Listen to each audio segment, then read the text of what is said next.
Hello, my name is Marcus. I'm the compiler of a collection of therapy quotes entitled 1001 Windmills of the Mind, a collection of advanced self-help quotes taken from the philosophical psychodynamic of the psychoanalytic perspective, which Dr. as I understand refers to by some as philosophical medicine or narrative medicine, helping us to use three-point models, three-point images, three-point diagrams to help us understand ourselves, to help us to broaden our perspective, which includes the past, how the past is a template influencing us in the present. So let's begin here with this pyramid structure behind me. Let's experiment with the 3 points here. So I just found it this morning by a guy named Mark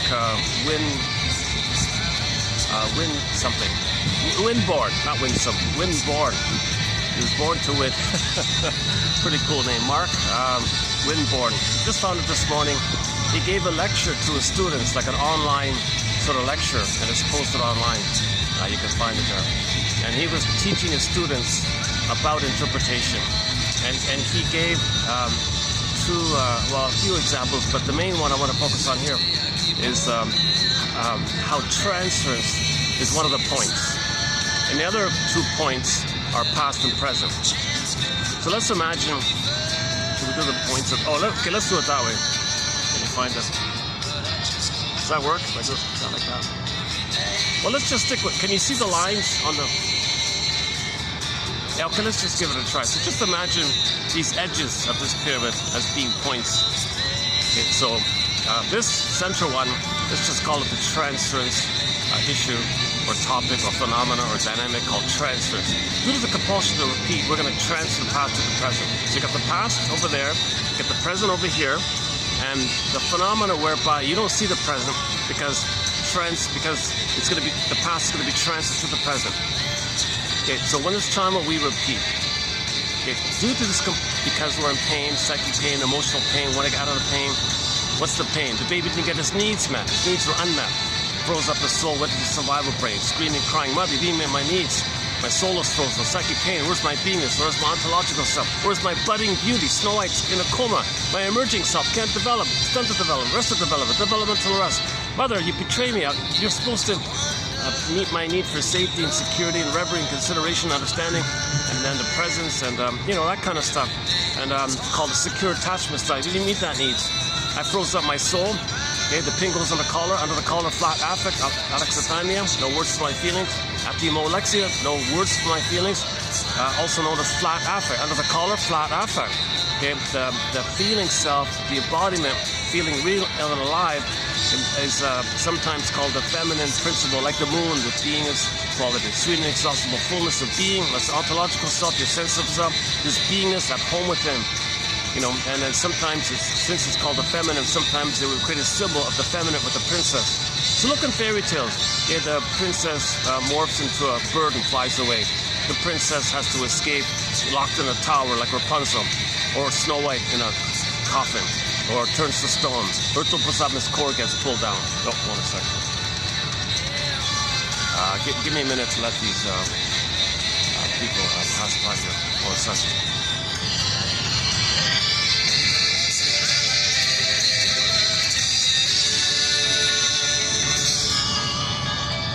Just my luck, they're sitting right in front of me. Jesus.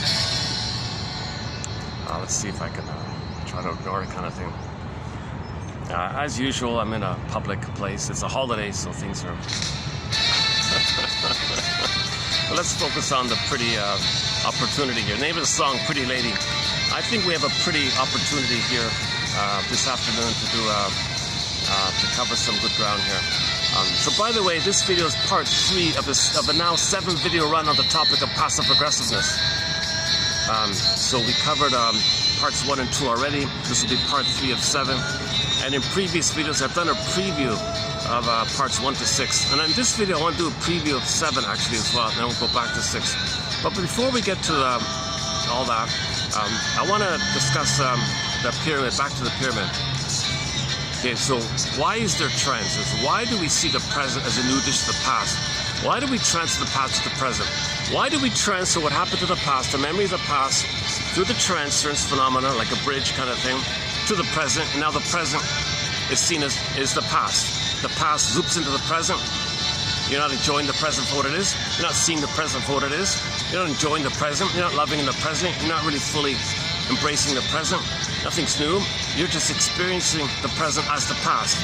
There's a split here. Yes, materially, we understand the presence of the present. But emotionally, in terms of our motivation, in terms of our quote-unquote grand design, like our unconscious motivation, in terms of our need for development, in terms to resolve the trauma with the mother, in terms of unfinished business with the mother, unresolved issue with the mother, this kind of battle where we're hoping for a better outcome, where we weren't traumatized. When the baby's traumatized, okay, flash frozen. Okay, pin goes on the collar, flash frozen, everything's numb, frozen. Echo turns to stone. Or, as just mentioned, the beingness morphs into a bird and flies away, or gets pulled down, turns to stone, locked in a cage. Sometimes the princess can morph into a bear or a fox and runs away. Go, I know not whither, and bring back I know not what. In the image of Snow White, you can kind of grasp easily how we're not connected to our beingness, our embodiment, not feeling alive. If Snow White representing our budding beauty, our emerging self. So Snow White's not real. It's a personification of inside something that's real, called our emerging self, meaning our beingness. We live to the extent that we feel connected with ourselves, our ontological self, and our golden feelings are from there. The blue jays, the ability for gratitude, mourning, and the quote-unquote human side of being human. All that life isn't. It's a little distracting in front of me here. Son of a gun, just sometimes I get lucky. Sometimes I set up, it gets started, and then Jesus.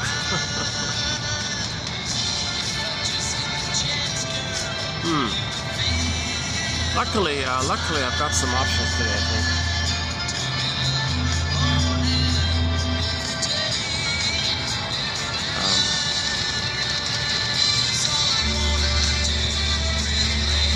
I don't want this pretty opportunity destroyed by some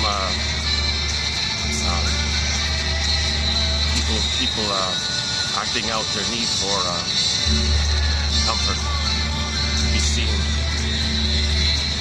They're not in touch with themselves, so they're communicating their needs by their behavioralism, by maybe displaying themselves in a little bit extra kind of way. As a cry for love. Everything's love or a cry for love. Now let's stay back on track here. I want to stay on track here.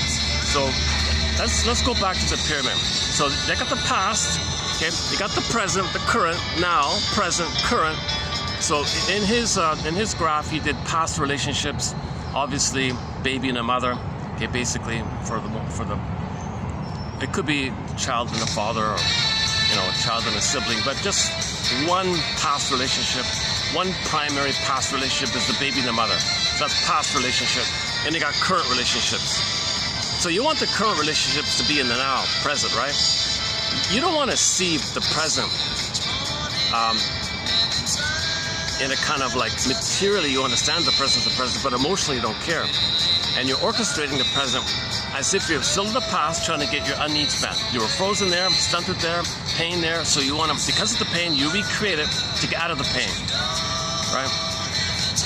So innate drive for healing, innate drive to get our needs met, innate drive to grow and be an adult like that. We're meant to go through the developmental process. So we're born with an ontological self, a beingness and all that. If the mother, for whatever reason, old cunning tail, doesn't meet the baby's needs, the baby has to survive. He's got to protect himself. So flash freezes it, exiles it. So he's going to hide it from the mother. It's going to go flat. It's going to be hidden. It's going to be unconscious. It's going to be undeveloped, frozen in a state of suspended animation. One image is the frozen woolly mammoth and the block of ice. Son of a gun.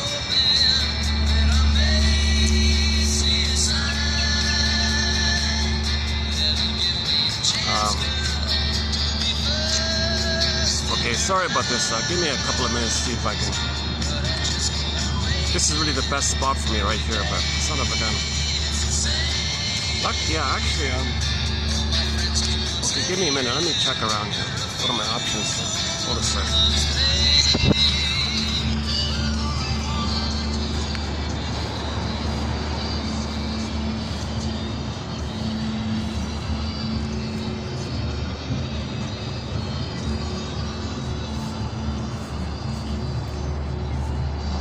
over there. Oh, so maybe not. Jesus. People are sleeping over there.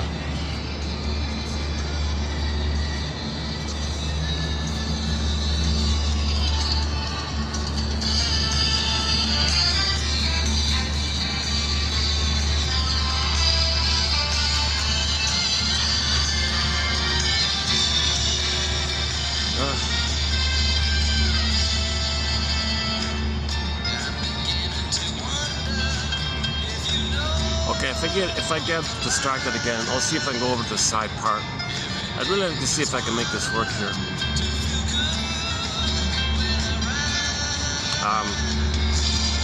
Okay, so the baby has need for a secure attachment style. If those needs are not met, the child's budding beauty, his beingness, the emerging self. Okay, that's the feminine element. Remember the feminine. The feminine is symbolized by the princess. Okay, that's Snow White. Snow White's the princess. What happened to Snow White? Okay, so we see our beingness, our embodiment, also known as the soul. Also known as the soul. Your beingness and your embodiment is, this embodiment is also known as your soul. Your aliveness, feeling real and alive in your body, also known as your soul, like that. That's the feminine. So the feminine in the moon, that's considered in psychoanalysis, that's the soul, as I understand it. So our soul, okay, is in a coma, frozen. And it's in the forest. Snow White's in the forest. That's the unconscious. So it's not part of our conscious. We can't consciously experience our soul because our soul is frozen in the unconscious. It's there. We got to find him or allow it to come back. We got to go on this journey. And then nature does the rest. So we do our side. Nature does its side, kind of thing. It's just gonna get busy, isn't it? A little unexpected bad luck here, eh? Son of a gun. Just when I set up and I started the video, oh good, conditions are good. And I got this unsightly thing in front of me now. But no matter where I go, there's gonna be... You know, this year I noticed it's busier. Fewer people are traveling home for the holidays. This is, as I'm posting this, there's a 1 week holiday, a major holiday here. A lot of people drive home for their hometowns, kind of thing. I remember last year it was kind of mellowish. This year it's almost like a regular day.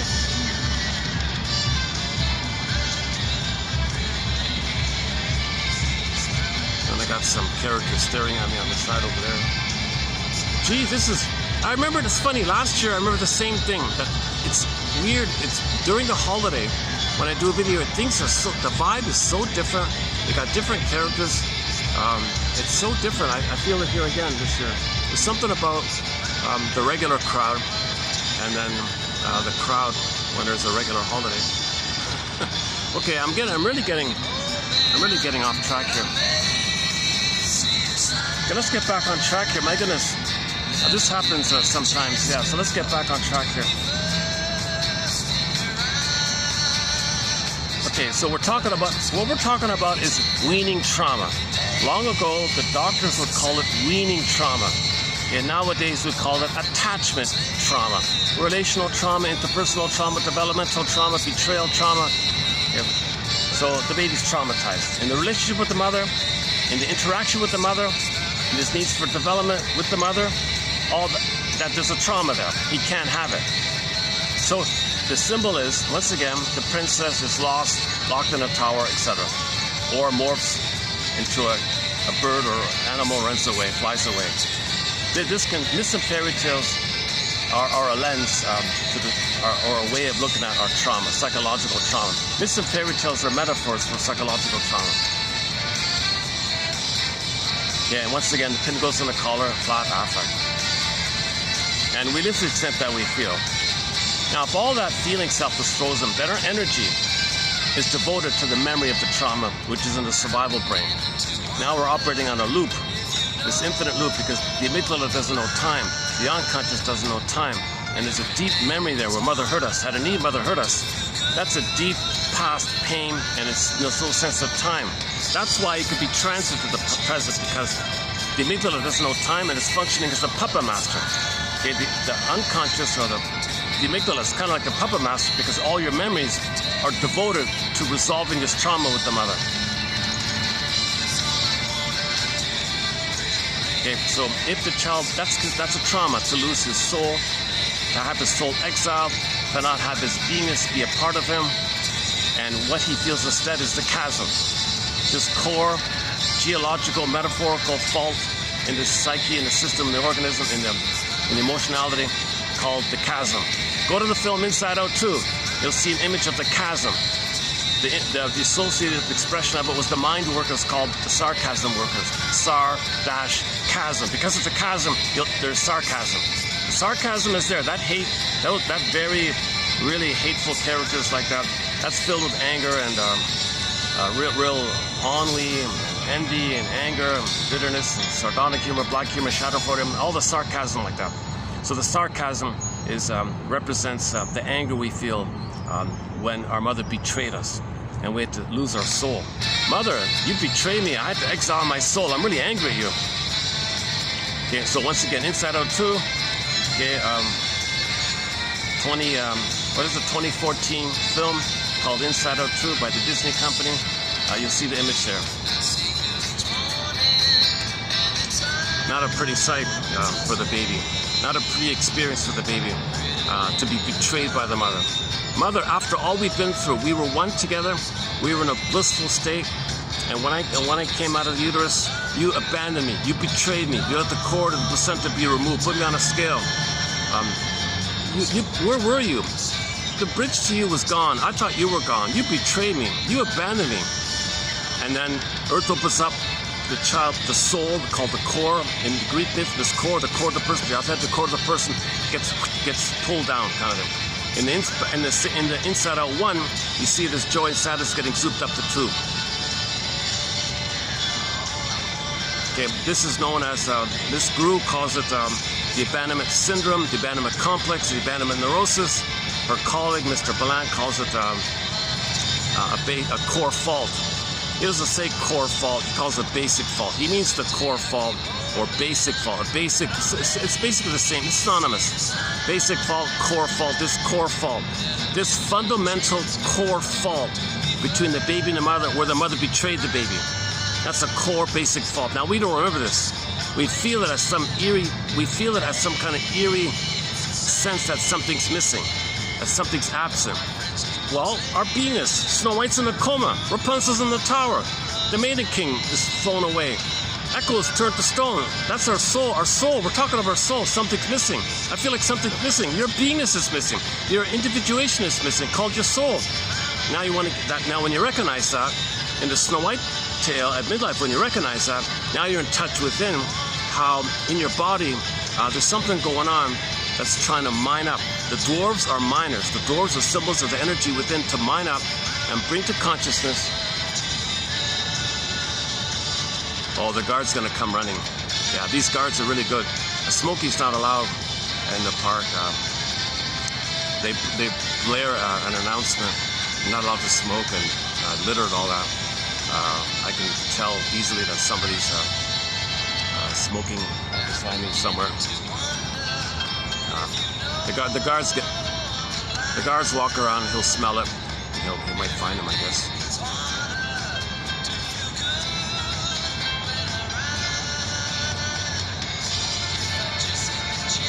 You know, people who break the rules like that, I guess, they're saying, well, when I was a child, I could never do what I want. The guard is like the authority. The authority says I shouldn't smoke. The hell with that.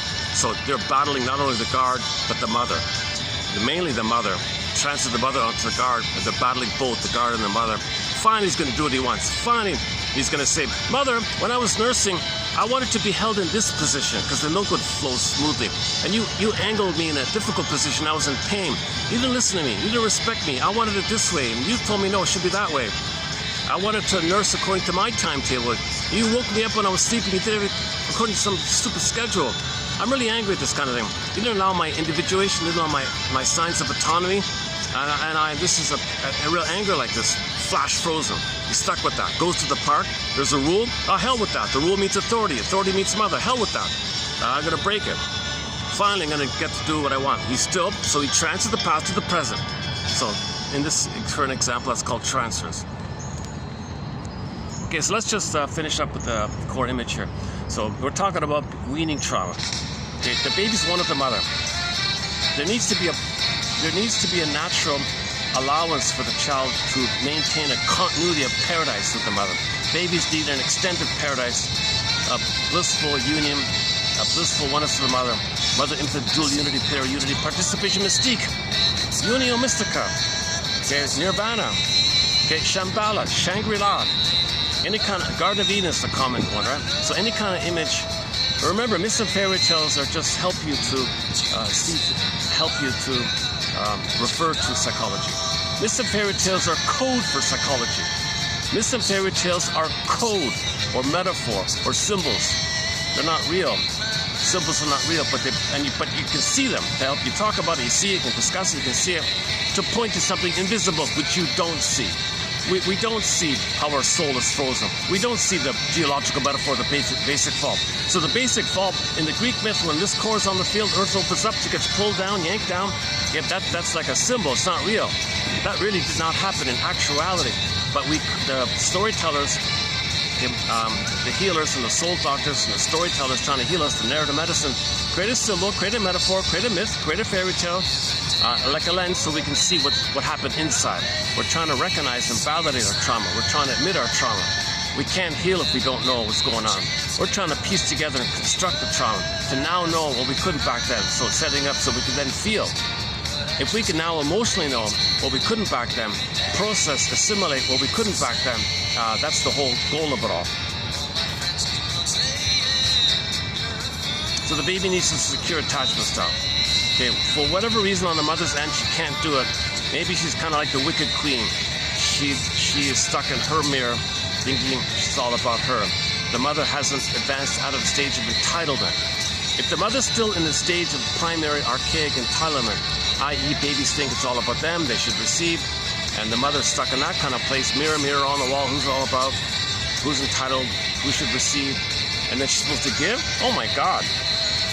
What an insult to her. She's only entitled to receive. She's not in a place to give. She never received enough love to have a beingness to give. Some mothers don't have a beingness to give. There's got to be an I to give. The mother's got to have like an I. If she's going to say, I love you, baby, there's got to be an I there. That some mothers don't have that I because they never got enough love to differentiate from the mother. The mother might still be fused in her memory system, fused with the mother. It becomes the mother. So she thinks everything's about her, so she's still flash frozen, past to the present, transference, okay, past to the present. In the past, if the mother and the baby are one, that's a trauma. She didn't get enough love to graduate out of that. That's a pain. When there's pain and trauma, we repeat. So due to the compulsion to repeat, okay, because of this compulsion to repeat, and because there is time, the transference, the middle one, is like a bridge. Like an arrow, it transfers. It just, because there's no time in the amygdala. There's no time. So they call it like transferring the past to the present. The present is called the presenting past, or the present, or the present. The present is called the presented past, or the presenting past. Or due to the compulsion to repeat, we transfer the past. And now in the present, we're just going to repeat what happened in the past, using the present as a staging thing, like a theater thing, a symbolic thing, thinking we're still in the past, although materially we know it's the present, but we're being driven by an unconscious puppet master called the amygdala to make us act out the repetition of the past to the present. So in the present, you're not enjoying the present.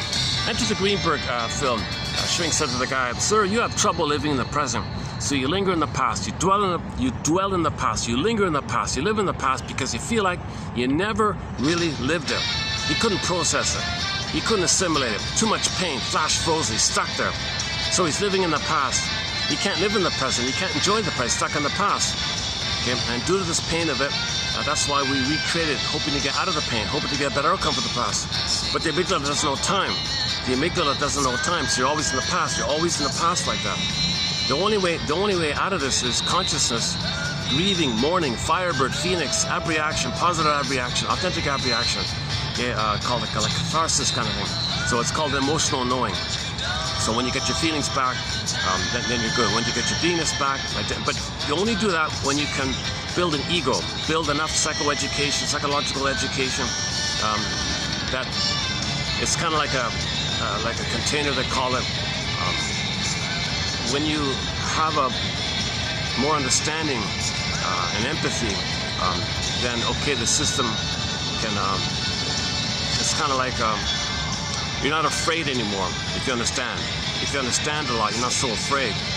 So then you can enjoy the present. See, the baby's terrorized, he's flash frozen, he's petrified in fear. The baby's soul is petrified in fear. He can't enjoy the present. Back to that film. You have trouble living in the present. So because the past was too painful, you couldn't live it. You had no happy past. You couldn't live the past because your needs were not met, and you were petrified in fear. And because of that fear, you're always in fear. You're in a trance. You're in a hypnotic trance, and you're stuck in a hypnotic trance, and you're in this trance. So trance means you're kind of functioning, but you're in a dream at the same time.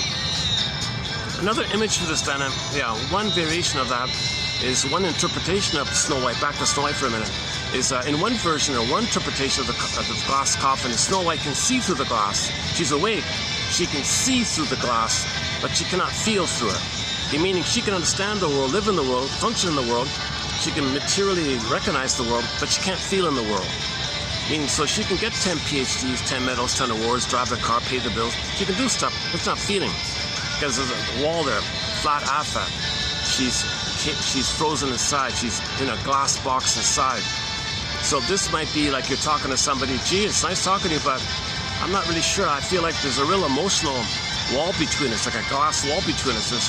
I don't know where you are. I don't know where your emotions are or something. I can't relate. I don't know where your feelings are or anything like that. I don't know who you are like that. I get what you're saying, but there's like a real kind of gap like that.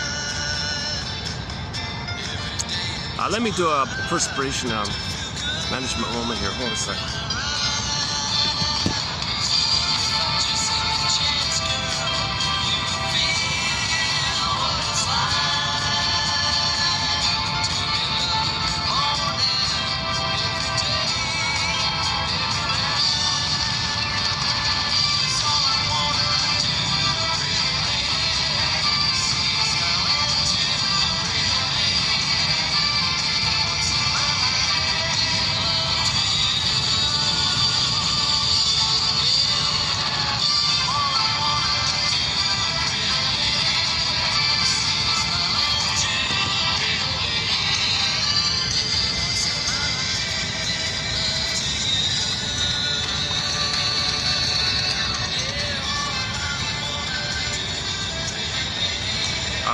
Okay, so where are we here?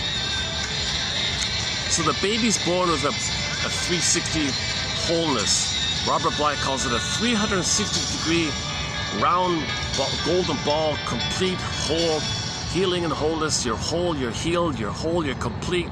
You don't feel absent, you don't feel anything's missing. There's no chasm there, there's no gap like that. You got your beingness there. Okay. Now, if the beingness has to go away, there's a gap, okay, called the basic fault, the core fault, the abandonment syndrome, abandonment depression, abandonment neurosis, the abandonment complex. This chasm in it's a geological metaphor, like in the earth, it's a chasm in the earth. Well, it just stands for the emotionality of something gaping, missing. You feel hollow or empty, or you feel, I don't know what it is. Where's my beingness? Where the hell's my beingness? Where's my embodiment? Where's my aliveness of affect? Where's my aliveness of affect? Like I can't, like for example, the person can't mourn losses. You had a loss? Where's my sadness? I can't mourn losses. Because there's no beingness to mourn the loss. You need an I to mourn a loss. I feel sad. Okay, I admit a loss, and I feel sad because it's a natural response to loss to feel sad if there's a loss, but he can't do it because there's no I there. All of the joy for which you praise 100 tears away. So that means you can't feel the blue jay of happiness, the bluebird of happiness. I feel joy because there's no I there. By the way, once you do the mourning, then the joy comes. So sadness has to run the console, and then joy can come back. Joy is primary, joy is the basic, joy runs the console, joy, sadness gets zooped away. First, sadness has to come, then joy can come back.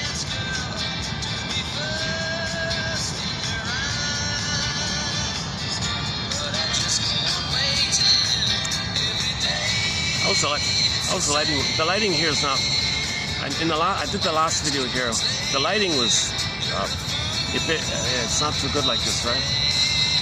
For some reason, the lighting doesn't work too well with this combination of shade and angle and how much camera and all that. But I want to get the quotes out here.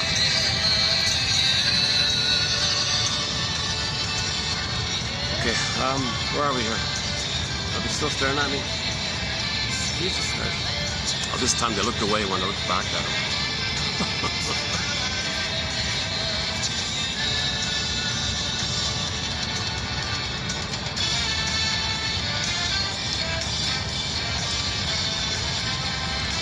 So we're talking about the basic presenting issue here. We're homotraumicus. We're homotraumicus. Most babies are not getting their need for a secure attachment style met. Many are being traumatized at birth. If the cord and the placenta is removed, okay, that's birth trauma. Maybe in some rare cases the mother can reestablish the oneness if she's present and she has a positive attitude to reestablish. She apologizes to the baby and reestablishes the symbiosis. Maybe, but most mothers, if she allowed the baby to be removed and betrayed, and she's so callous and indifferent, she's out of it, pretty much out of it. She's doing it because she doesn't remember that's what happened to her. And because that's what happened to her, she, in her effort to remember what happened to her, she recreates it. We recreate. She's going to do unto the child what happened to her in her attempt to remember what happened to her. So she traumatizes her own baby because she doesn't remember that she was traumatized. So we recreate in an attempt to find her story. She doesn't know the story that she was traumatized. So she blindly allows her child to be traumatized so that she can finally make the inference that her mother blindly allowed her baby, the mother, to become traumatized. So we're trying to get a story. When we don't remember, okay, we repeat to try to remember. When we remember, finally we can stop repeating. Okay, have a linear sense of time. Have the strength to realize and understand the past. Admit the painful truth that mother failed me, mother betrayed me, mother was like a wicked queen. So back to the queen image. If the mother is narcissistic, or she has any of the other stinger personality patterns, not just the one like the queen, envy and ennui, entitlement, narcissism. Okay? There are other variations of the narcissistic pattern. She might be the passive-aggressive narcissist, okay? The voyeur narcissist, the waif narcissist, the turtle narcissist, etc. Or she might be the cookie-cutter, overt one, exhibitionistic one that we all know about. Or a branch of it is, she might be like sort of like the Donna Juana, like the Don Juan one. Feeling entitled, don't care about others, just use people, exploits, all about them, kind of thing. Now, a more disturbed trauma for a child is to develop the bully pattern. And then a detached, covert bully is like the Iago. And that's sort of an extra element to it. And a few other stinger personality patterns. So if the mother has one of the stinger personality patterns, embedded in all of the stinger personality patterns is that she never got enough love to get out of that original place called infantile megalomania. Okay. All babies think they're kings and gods. It's all about them. They're entitled to receive. Okay. They're one with the mother, they become with the mother, or they think they're the whole universe, and the universe is one with them, and the universe is them. They think in those kind of delusional terms. And this kind of thing goes on pretty much up until 18 months of age. If the child can get to 18 months, if the child can get his needs met up until 18 months, that's a huge transition. He'll enter into the next the final developmental phase called the rapprochement phase. Now void your seek up forth and find out your interest. Okay, so now he's in the human world, whereas trauma before 18 months, okay, he's in a solipsistic bubble, can't see past the end of his nose. The world's like a little toy for him or something, and he assigns roles, and he's center stage, he makes it all happen. The metaphors one woman's metaphor. What's her name again? The author of the book, It's Not You, It's Your Mother. She says, as a way to conceptualize narcissism, she has the metaphor of the dollhouse. So imagine like a little girl playing with her dolls and all that. So she's in control. She's the center, and she has these dolls, right? And she says, all right, doll number 1, you play this role. Doll number 2, you play this role. Doll number, etc. So she assigns roles to the dolls, which are things. And then she controls it all, has her own little doll world like that. Now, in normal development, she leaves that and enters into the real world with real human relationships, real human creativity and interaction with other people, and she leaves the dollhouse world. Well, people with narcissism, they're stuck in the dollhouse. And they apply that dollhouse model in their lives with everybody. They assign people roles, treat them like things, and they're supposed to do stuff for them. They're center stage. It's only them.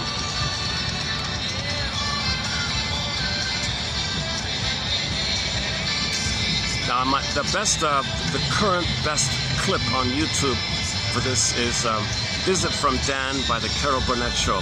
It's only 15 minutes long.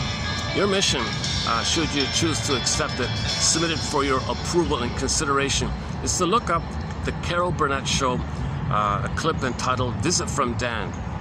And you'll see it there. I've discussed it a few times already, so I'll just leave it as your mission for this time around. Just a fun little thing I'm doing, your mission. Submitted for your approval, submitted for your consideration. Once again, I'm not a shrink. Disclaimer, disclaimer, disclaimer times 1,000. I'm not a shrink. I'm not a professor. I'm not a doctor. I'm not a counselor. I have no counseling certificate. I never even studied psychology. I just started reading this material, and I'm finding interesting quotes, and I'm trying to learn it. And my main way of learning is to discuss it like I'm doing now, kind of thing. Let me do another perspiration mode. It's with the heat index, it's 40, and there's no breeze here. Even though I got some clouds, that's a big help.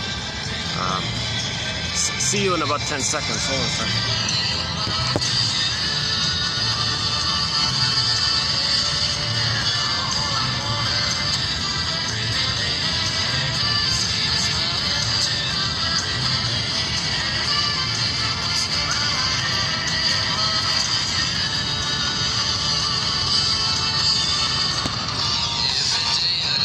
Maybe we'll hit the pause button here. Pretty late. Yeah, it was sort of a bit of a hit in the early 70s. They're just a one-hit band wonder. It's a one-hit wonder from the 70s. Although they have lots of albums, they only really cranked out one hit. A band called Lighthouse. Don't know much about them, but it's a nice, fun pop song, fun song.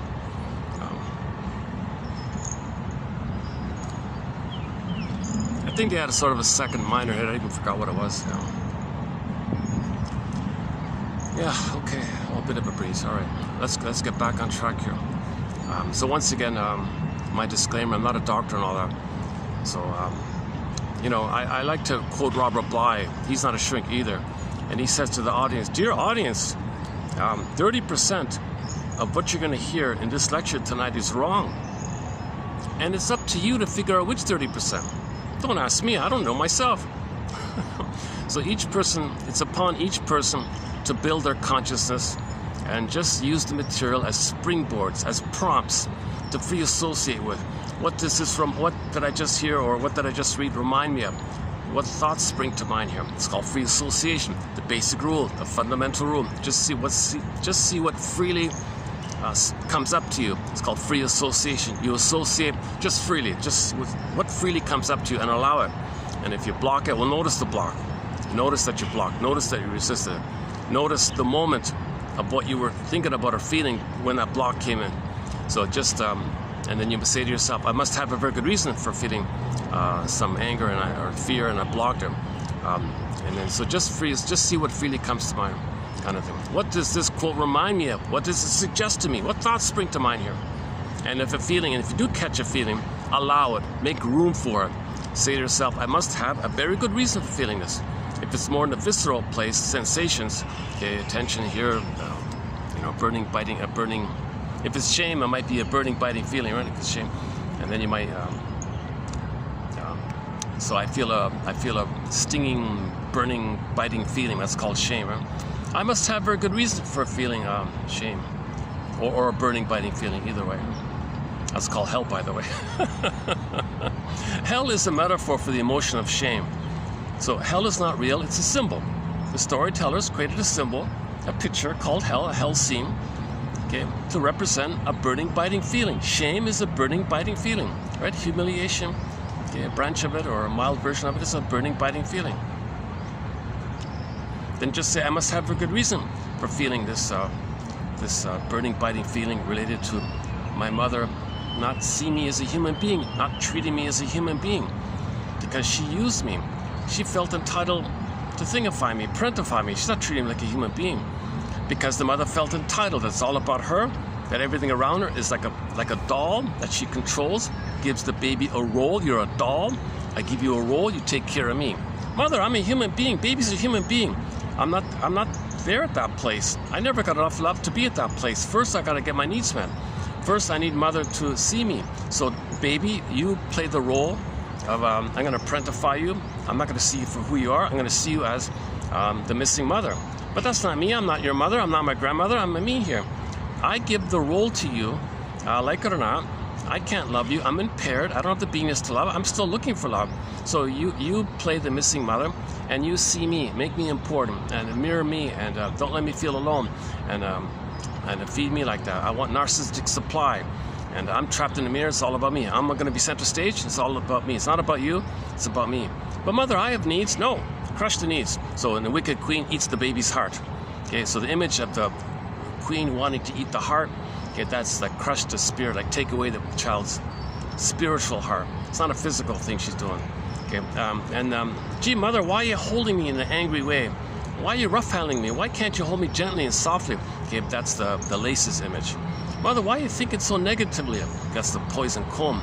Mother, I'm taking the milk here, but there's something acidic about the breast milk here. Well, that's her cortisol and her adrenaline and her angry, bitter mood like that. She's got so much stress in the brain. It gets into the breast milk. Okay, when the baby's nursing, okay, the nipple round red like an apple, and the toxicity of the cortisol, there's a poison apple idea. Jesus Christ, mother, you're really trying to crush my spirit so I don't have needs. Well, that's because when I look in the mirror, mirror on the wall, who's the fairest? It says that you have needs. I can't allow that. The only one who's allowed to have needs are me. You're not allowed to have needs, so I want to murder your needs, soul murder. So what she's doing is called soul murder. It's not a physical thing. She keeps the baby alive. Mothers keep the babies alive. Mothers don't physically hurt the baby. They're utilitarian with the babies. So they keep the baby alive, but destroy everything else. Kind of thing. Like the wicked queen. So a lot of mothers are kind of like the wicked queen, actually. Not to blame her, but try to understand that she's impaired. Why would a mother be like a wicked queen? That's not natural. Why would a mother be so bitter and hostile to her own baby? Why would a mother think it's all about her? Why couldn't she think that her own baby has needs? Why would she think such a thing? Why would she say, mother's rights, I'm entitled. I gave this baby life, it's mine, my property, my thing. Oh my God. So that's in a sense of deep entitlement, because she never got enough love to leave the stage of entitlement post 18 months. She's traumatized prior to 18 months. Okay, so that's the famous image. Narcissist looks into the pool of water, sees his reflection, that's all he sees. Okay, that means babies think everything is them. And babies are in a blissful place, so he's in love with himself, kind of thing. He's one with the mother's him, he's in love with himself, he thinks the mother's him, so he sees himself. Now he can't leave, he's transfixed there in a blissful static state kind of thing, but it's frozen because of the pain. And to get out of the pain, it's a very tenuous thing he's holding on to. And so what is he waiting for? Why can't he leave it? Well, he's waiting for mother to appear so he can see that mother's there, seeing him, and he can see that mother sees him. And then he wants to see how mother sees him. If the mother sees him with delight and acceptance, he now can think, oh, I'm okay. Mother thinks I'm okay. I'm okay. I'm seen by someone who loves me. I'm lovable, and that's me. Oh my God. So the relationship helps him with his identity. How the mother treats the baby, he'll understand himself by that. Now, if the mother doesn't have any positive area like that, then the good mother's vacant, missing. So she's trapped in the mirror, looking in the water, waiting, and it's vacant. There's no loving mother appearing. Fixed, waiting. He's waiting his whole life for a loving mother to appear. Isn't it bittersweet that he's so loyal to waiting for the mother to appear? Now that's the memory in the mind. He's going by the memory in the mind. It's called the internal working model, and he's carrying it with him inside, and he's spending his whole life waiting for his mother to see him. And in real life, the reality might be 6 feet under, but he's in the mind, he's still waiting for mother to see him. Isn't it bittersweet, says the Twilight Zone.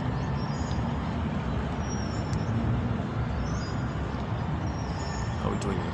How is this? Yeah, okay, let me do another perspiration now. Let's take up another song here. One second.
Another sort of two-hit band.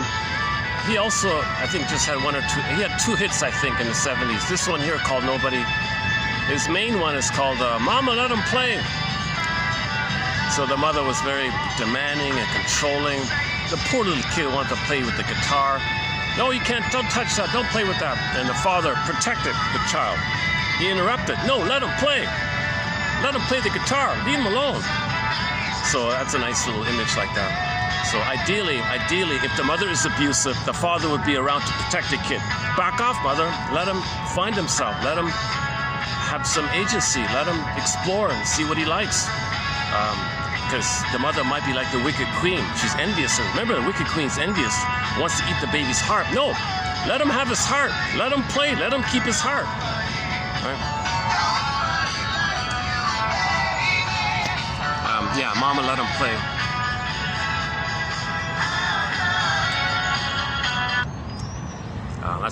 That song's, yeah.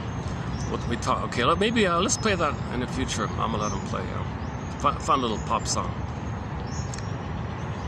But it's it's a good. It's I can't think of any other song whereby the father protects the child from the abusive mother. That's the only song I can sort of off the top of my head. That's the only song I can think of in that area. Let him play. Leave him alone. Oh my God. Jesus, you crushed his spirit again and again and again. Now he managed to hold on to a little bit, and you want to crush that as well? Oh my God, stop it. Boundaries here. He's got a heart. Look for your heart. See, this thing with the wicked queen and Snow White with the heart, that's because she's envious. And plus she's triggered with the expectation that she's supposed to give. So she wants to crush the idea that she's supposed to give, that she's supposed to love, because there's too much pain around her. Now, if the child does have a narcissistic mother and they grow up and they want to resolve this somehow, and you confront the mother, okay, it won't work. Okay, if she hasn't any kind of therapy or whatever, and her mind is still, the template is still there, don't expect a narcissistic mother to apologize. Enter, for this point, go to the Twilight Zone, season 3, episode 17. Something about one more pallbearer or something. Is that the one? Oh no, is that a pallbearer or something? I talked about it recently. The guy transferred the abuse of his mother and saw it again and again with the authority figures in his life. Recreated it, re-experienced it, coaxed it. So he transferred and recreated the experience he had with his mother with various authority figures, teachers and employers, etc. And then, so it's really a code for the mother. So in that episode, the psychology was, the message was, or the image was, the man went to an elaborate effort to see if he can create the atmosphere, the conditions, to get an apology from the mother. She couldn't do it. The pain was so great, she'd rather risk, the message was, don't expect it, it's folly. It's folly to expect your mother to apologize. If she's narcissistic and you want her to apologize, you gotta be kidding. She doesn't have the beingness to apologize. When you apologize, you say, I am sorry, but there's gotta be an I there. There's no I there. And plus, with an apology, you identify how you feel badly. I feel badly about these things that I did. So when you apologize, you name specifically the things that you did. The mother can specifically name exactly what she did that she feels badly about and shares that information. And she regrets, like she feels really badly about it. Of course, she'll never do it again. She's really sorry like that. But she shares the heart of the apology is specifically, not just some cliche, oh, I'm sorry, no, don't complain. And not some brush off. She's got to identify specifically, exactly. In the nursery, you wanted me to hold you this way. I said, no, I want to hold you that way. And I think you're uncomfortable. I feel badly that I did that. I feel really, I wish I could undo that. Oh my God. It haunted me all my life. It bothered me all my life that I didn't listen to you and meet your needs.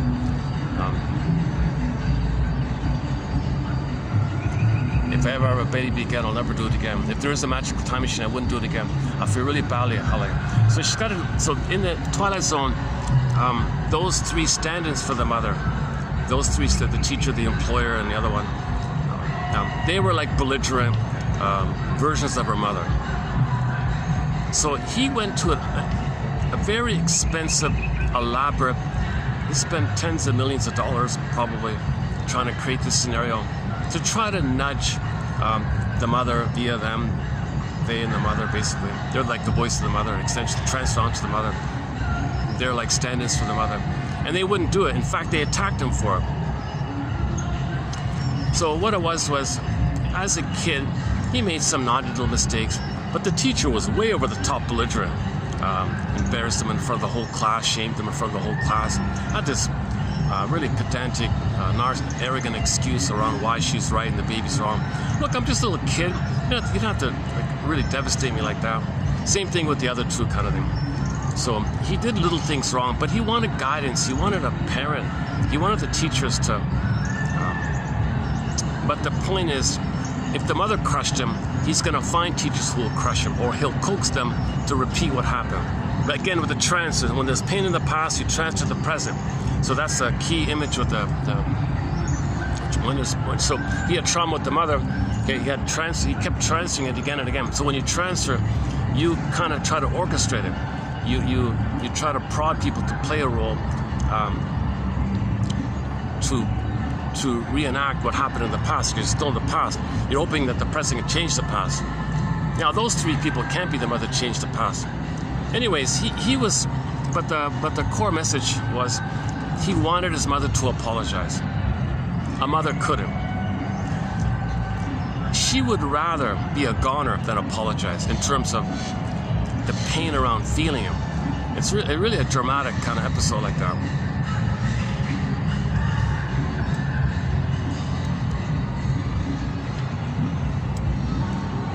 Okay, so go to the past couple of videos for an extended discussion on that episode, season 3, episode 17 of the originals, Twilight Zones, Rod Serling and all that.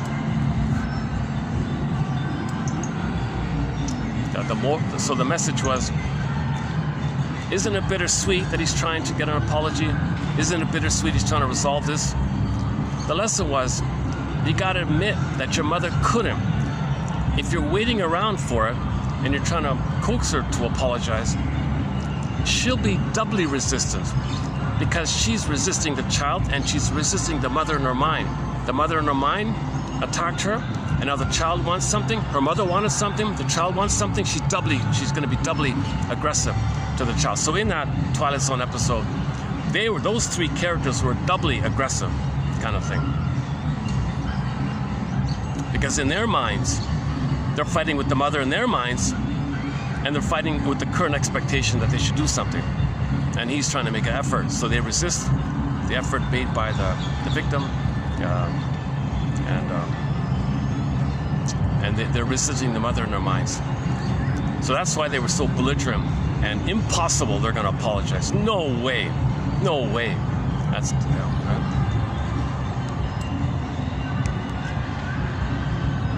The source point is when the baby shows any signs of agency, self-expression, wishes, needs, and the mother crushes it, eats the heart, okay, again and again and again. It's a deep imprint, and all he's got left is anger around this. He can't give any place. He's stuck with anger around this. So that's the seed point for passive-aggressive behavior. So the mother was passive-aggressive and maybe aggressive. Those teachers were both passive-aggressive and aggressive. There was no assertion. The mother didn't make I statements. The mother couldn't apologize. Those 3 characters likewise. To make an I statement, there's got to be an I there. How do you make an I statement if you don't have an I? None of these characters had an I. Now that guy, that wealthy guy, he was trying to address this kind of thing. But once again, the folly is, the message is, let it go. The message is, identify, admit, my mother failed me. My mother betrayed me. Okay? Just admit it. And you need to link the emotions associated with it, and that can be done in the presence of a caring witness. So now you need another person in your presence to help you feel safe enough to let the firebird come, to let the feelings come, to let the weeping come, the morning apprehension.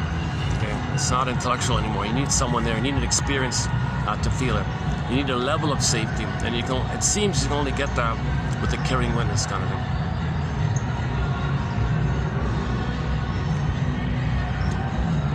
The background noises you're hearing is because this is day 2 of I think it's basically a week-long or 5-day-long major holiday where I am.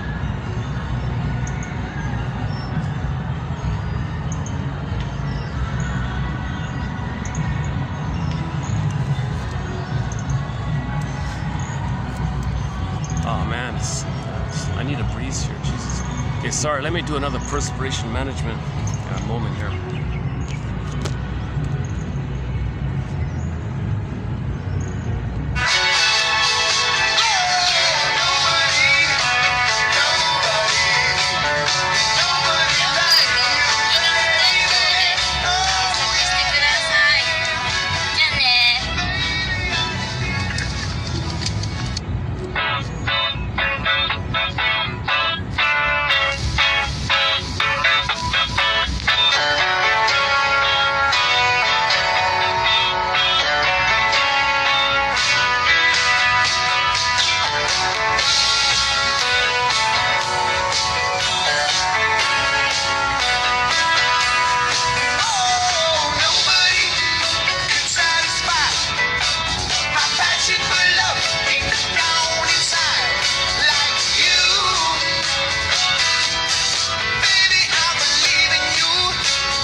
Okay, so once again, we have a major thread on why and how it is the mother can't love the baby.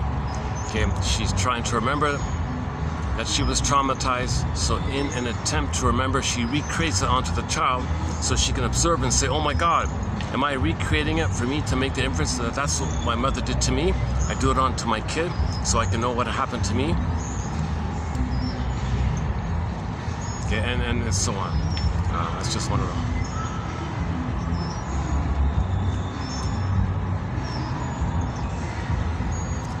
Okay, so let's backtrack here. Let's go back to the pyramid here, the 3 points image. I never thought of it specifically in those terms like Mr. Windborn does, where you got the past relationships, you got transference, and you got current relationships. And you want to be aware that due to the compulsion to repeat, we transfer the past to the present, and the present is another addition of the past due to this compulsion to repeat represented by transference. So transfer means we transfer.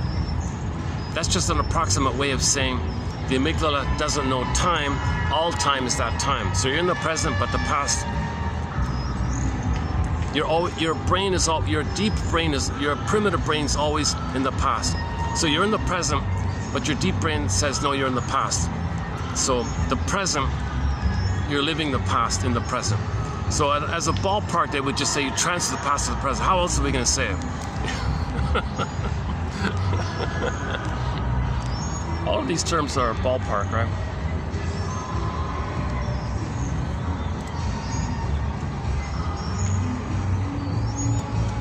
Okay.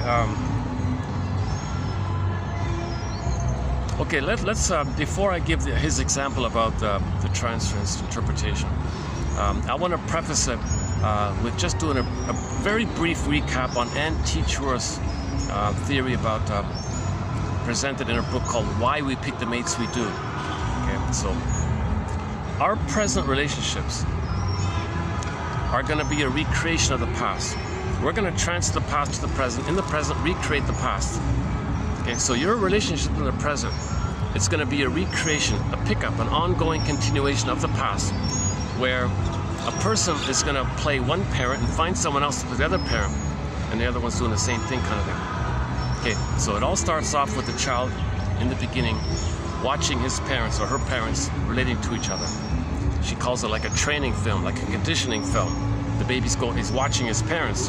Oh, I see, relationship. Father and mother, I see, okay. And they got problems. What am I gonna do here? When I grow up, who am I gonna play? Who am I gonna take after? So the child, let's say the child, there's a 75% chance that if the firstborn is a daughter, she's gonna watch her parents and say, all right, I'm gonna role model myself. I'm gonna take after the father, and I'm gonna find a mate, a partner, who will resemble my mother.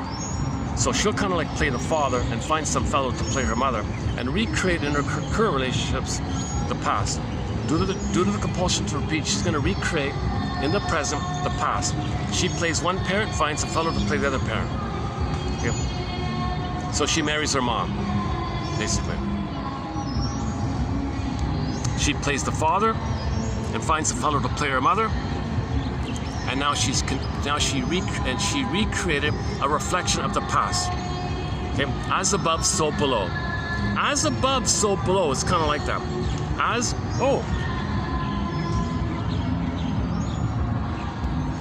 Hey, let's see if we get this bird in.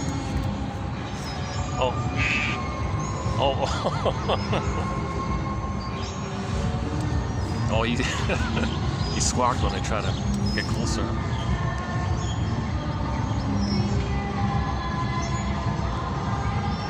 Well, last time I was out here, a real interesting stray cat approached me. Yeah, you'll get like a 1 second, you'll get like a 1 or 2 second glimpse of a real cool stray cat hanging out here somewhere.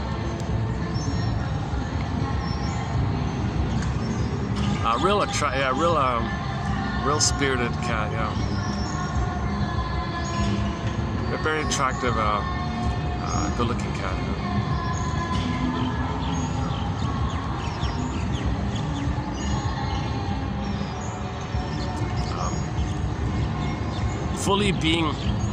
Fully individuated. That cat's being who that cat was meant to be. You can fully see it, kind of. Okay. Like, we love animals because they're embodied. We're missing our embodiment. So generally speaking, you see even a bird, any embodied animal. All animals are embodied. So by and large, you admire animals for their embodiment. Like you see a horse running, a dog running, a cat doing its thing or whatever. They're kind of embodied. We're missing our embodiment. So we see our missing gold, our hidden gold. To get in touch with it, to recognize it, it's called golden projection. You're afraid to know your embodiment. So you admire the embodiment of the dog or the horse or whatever, the elephant, anything. That's called projection. Projection is when you see something about you that you're afraid to admit, you're afraid to own, you're afraid to know. It's too painful to know. So it's projective. You see it outwardly. So it's not only with negative things, it's also with positive things. There's golden projection and just regular projection. Like regular projection is your mother shamed you, you felt defective. So you see, others are no good. Now, you also have in your mind you seeing your mother as a dangerous entity. So when you shame someone who's you, poof, you think that person's dangerous. Oh.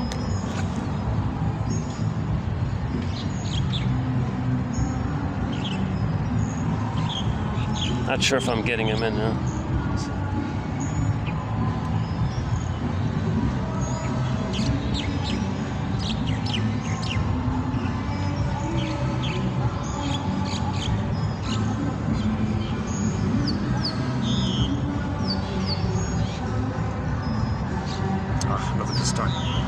Just one distracting thing just left another one up here, so Jesus Christ. Alright. Maybe I can angle myself a bit like this. Alright.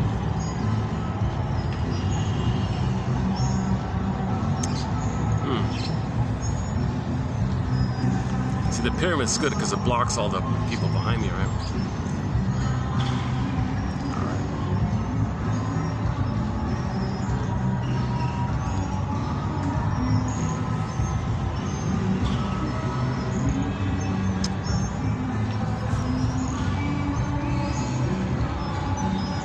I'm trying to get this black and white bird in the camera, I'm not sure. He's sitting on one of the edges there.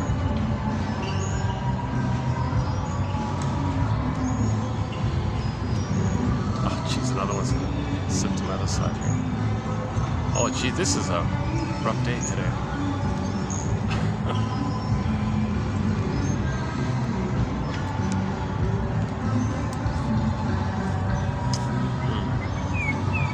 Let's just do this for a bit.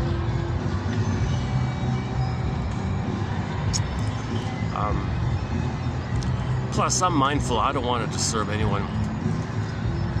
There's so much noise going on today. I guess it doesn't really matter, right? Jesus. Okay, let me get used to this whole new configuration around me, in front of me here. Hold on a second.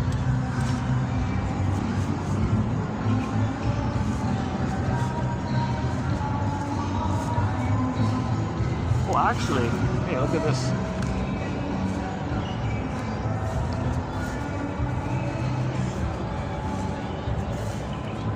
Oh, to my surprise, it's quiet back here. I could maybe move here. It's gonna crowd up there soon.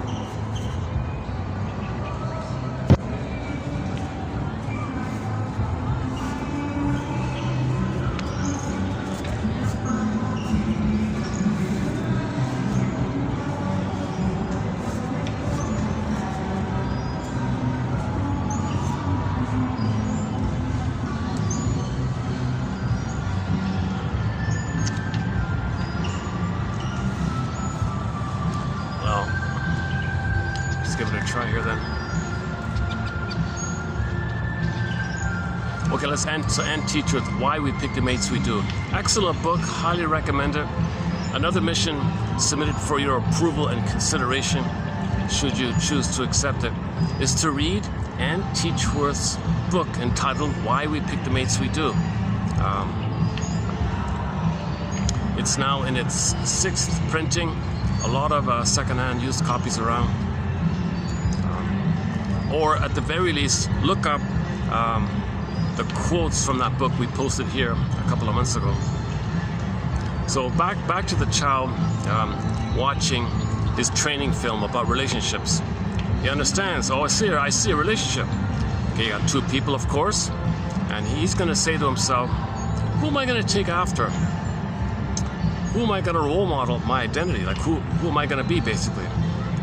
If the firstborn's a daughter, chances are she'll take after the father. That means she's going to choose how he chose. She's going to recreate in the present a relationship that reflects the imprint, as above, so below. The outer is a continuation or reflection of the inner state, the memory state. So if she's going to recreate, get transfer, past to the present, she's going to play the father, in effect. Whatever personality he had, she likes that and is going to be that, basically. For some reason, she kind of takes after the father. So she's got to find a fellow who takes after her mother, hence recreating the thing. And when they argue, it's sourced from the parents' unmet needs in the memory, and they're trying to get their parents' need met in the memory. Isn't it bittersweet? You're trying to get your parents, you're trying to get one of your parents' needs met in your memory through the person in the present, and they're doing the same thing. That's why you're fighting all the time. Now, if they're healthy, this is not an issue. Like, for example, if the parents are kind of like opposites, while you're in the present, it'll be opposites. If the parents are, similar, like attracts like kind of, then it'll be like attracts like. And she argues that the like attracts like one, they don't really need therapy because they just scapegoat their children. So they don't enter therapy, so she never sees them.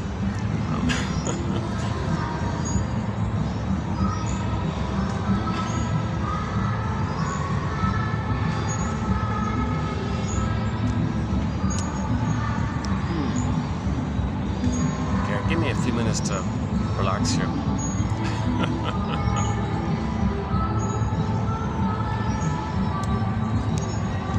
Okay, so with the fellow, if the firstborn is a boy, okay, there's a 75% chance, she says, that the boy will kind of take after the mother.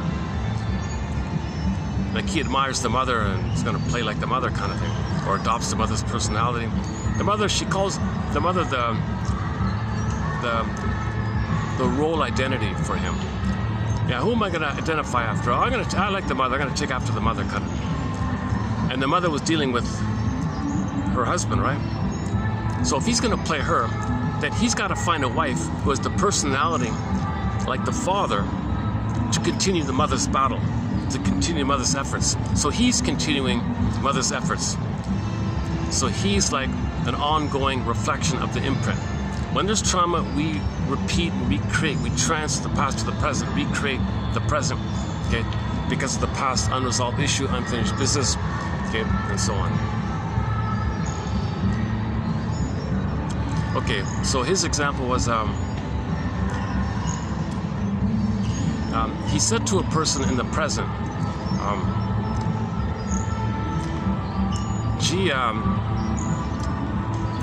when your partner is passive-aggressive, gives you the cold shoulder. It's kind of like a soft pillow filled with pricks in it, filled with thorns in it. You get close and you get pricked all the time. He draws you in, then he hates you. Or he stonewalls and drags his foot, never does what he wants. He's cold and silent. He looks promising. He overtly says he's going to agree, but he doesn't follow through. He overtly says he's going to cooperate, while at the same time covertly doesn't. Okay? So you have a passive-aggressive husband, right? when he does these passive-aggressive things, you feel pain and you do whatever you do, kind of thing. So, first of all, identify your contribution to this dynamic and how you're doing all of this in order to feel mistreated, just like your mother felt mistreated when she was relating to a passive-aggressive husband. Or just like your father was felt mistreated, and felt in pain when he was dealing with the passive-aggressive mother.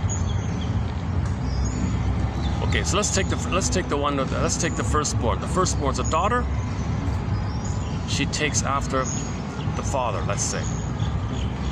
Okay, let's say her father was a nice, caretaker kind of guy. Wanted to communicate, a little creative or a little something, a little more, maybe more. Wanted to resume development. Wanted a partnership. Wanted to grow together. But let's say the mother was passive-aggressive. She did these covert, sneaky things where she wouldn't cooperate. She wanted to control and only do what she wanted to do. She might agree and then do what she wants to do, really.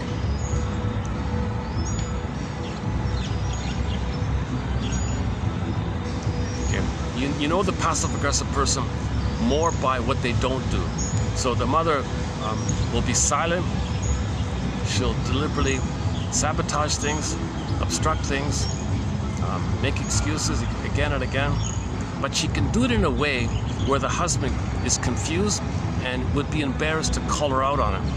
Because the mother discovered some way early on in her childhood to get her anger out sneakily where the mother wouldn't attack her. She found some way as a child to covertly, this is hidden anger, this is covert anger, it's got to come out, right? So the mother as a baby was crushed by her mother. The baby was angry. The mother said, it's hideous for little children to show anger. You cannot show anger. But I'm angry. You didn't mean my niece, mother. My soul froze. I'm angry. You cannot show anger. I'll punish you. You cannot show, oh my God. So she learns and is conditioned to never show anger. But where does her anger go? It leaks out sneakily, covertly. Even if it's, the example was, she might stutter, might get sick, she might wet the bed or something, she might have eating problems. It sneaks out in those kind of little ways. Now what? The mother, she's confused by it. Good. The child thinks he suffered. He kind of personally suffered, but he's got to get his anger out. Even if he's got to personally suffer, his anger's got to come out somehow. Through the stuttering, through the eating problems, the bedwetting. Those were the 3 examples in the last video. So the child has, and then he got away with it, so to speak. So that sets it in. That's an imprint.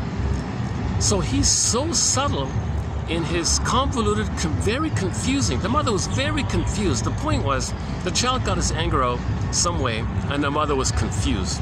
Or if she was angry, what's she going to do about it? What's she going to do about it? You're going to blame the baby for stuttering or something? Don't stutter. It'll come out in some other way. You might stutter. She might be more silent or something. Don't be silent. Might be more silent. I don't know. It gets worse and worse, right? So anyways, finally the mother gives up or something. Aha! But baby's got control. I've got power. So the baby's looking for some kind of power, some way to get his anger out. Because he can't hold the anger totally in the body. He'll get sick, of course. So he's got to sneak it out some way. So now it's second nature for this woman. This girl will have a natural intuition to always know how to frustrate others. Okay? Be promising, but then, because she wants attention, she wants to be seen as well. She might look nice and soft, and like a soft pillow or something, but filled with thorns. Okay, she wants to pull in, and then express her anger out at people, and the victims never understand what's going on. Just like the mother didn't understand what was going on, people in her life never understand what's going on. So she has this uncanny intuition, a sneaky way to get her anger out, frustrate others. Now, as others are frustrated, okay, the secondary benefit is that other people will finally lose their cool and blow their top like that. Oh, Jesus.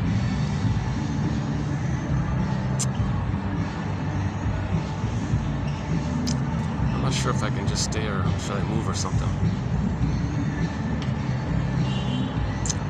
What a pity. Jesus. Okay, let me temporarily. Yeah, okay, let's just temporarily go to the other side so I don't bother people in front of me. And maybe I can come back after a bit. Yeah, let's do it that way. Give me about 5 minutes to set up.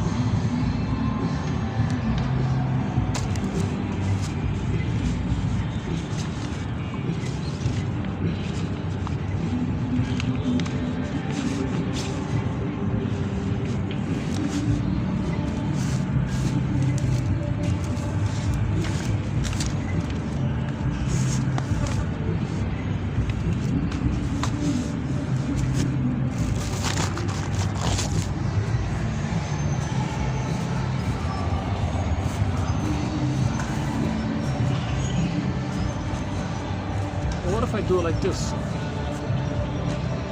That's a thought. Okay, let's try it like this. That's not gonna work.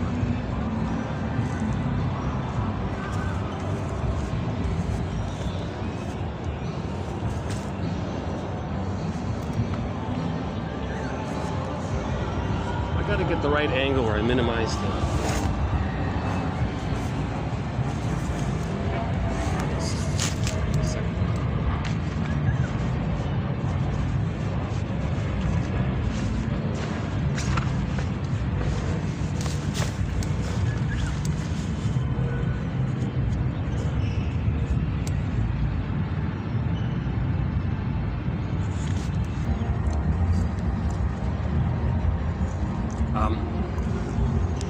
Oh, okay. Yeah, let's try this with the. Oh, hang on. Does this work? Oh, okay. I can't do the pyramid thing. The pyramid's in front of me. Okay. Well, so you got a point here, a point there, and a point at the top like that. So past, present, and the thing in the middle is this bridge thing, like this carrier thing, transference. It's kind of like Cupid's arrow. Like Cupid's arrow is transference, right? Somebody in the present reminds you of the mother. There's your, now you feel the emotions with your mother. The person in the present is like triggers the mother. So emotionally, the person in the present reminds you of the mother. Now you're feeling the time with the mother. So it's kind of like the person in the present. You're feeling the past. It's like a quick little thing like that's why it's a quick arrow like that. Okay, yeah. So yeah, let's back up a sec. So let's say the firstborn's a daughter.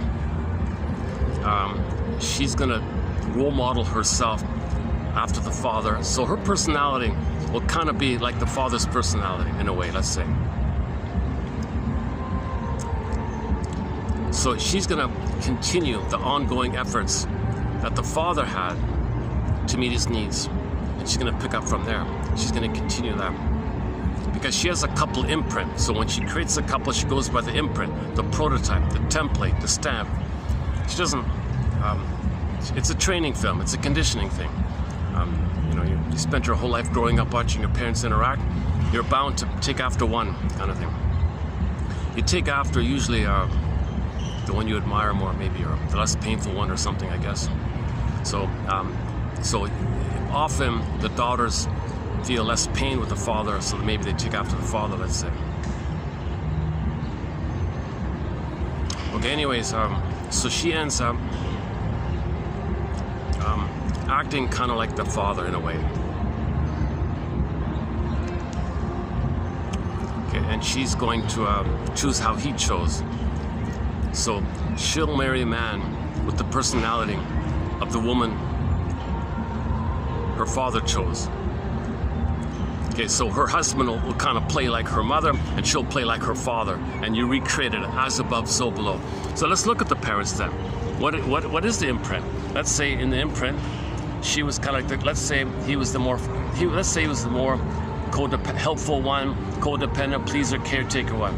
And let's say the mother was a passive-aggressive narcissist. Let's just stick with the passive-aggressive narcissist. Never mind the overt stuff. So let's just say that her mother was a passive-aggressive narcissist, and the father was a code-taker. A common pairing. The father might be the father says, "I'm not okay, you're okay." The passive-aggressive narcissist, I'm okay, you're not okay. So it kind of fits like that, right? So the codependent graduates post 18 months, hold on to their soul, but they still feel no good, defective, and the parent is amazing. So all babies begin with, I'm not okay, you're okay. But in perverse development, in very severe traumatized development, like in the mother in this case, she crosses over and says, no, my soul, others can have it. They're no good, that's themselves. Identify with the aggressor, okay, and then that's to serve some identity of their narcissism, and the narcissism says they're kings and gods, so they think they're okay. And their soul is not okay, they project on others, say others not okay. So their MO is, I'm okay, you're not okay. Once again, when a stinger says you're not okay, they're talking about themselves. They made the Faustian deal, they shamed themselves the way the mother shamed them. They become the shaming mother, shame themselves. That's repression. When there's to be unaware that you're doing this, and when there is repression, it's projected. Remember when something's projected, when something's repressed and you don't want to know it, it's projected. So her sense of not being good is going to be projected onto someone else, and all she got to do is say someone is no good. Find some fault, insult them, there's you. Okay? At the moment you do that, poof, there's your mother. And your anger at the mother can go to the person you just thought was you.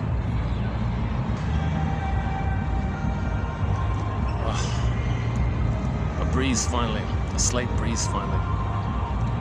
Can you let me pause for a second so I can enjoy this little breeze here?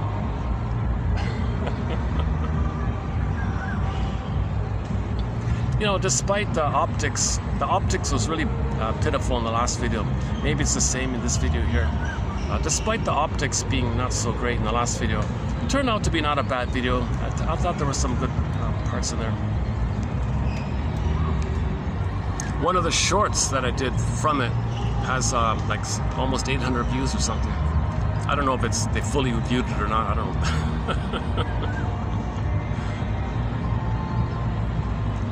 Yeah, I think shorts is the way to go. My long videos, 0 views, but if I post a short, there might be a few views or something. So let's see if we can get a few good shorts out from this video. Let's see.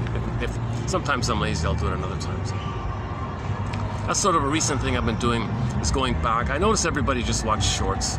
So what's the point of posting a 4-hour video, sharing so much content, and no one watches it?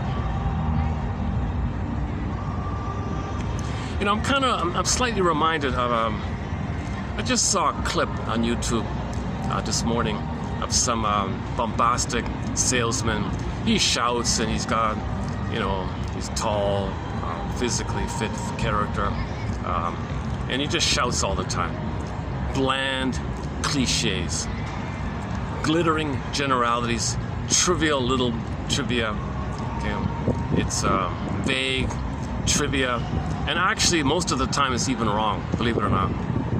He's giving you vague, insignificant little trivia, and half the time it's actually incorrect, to tell you the truth.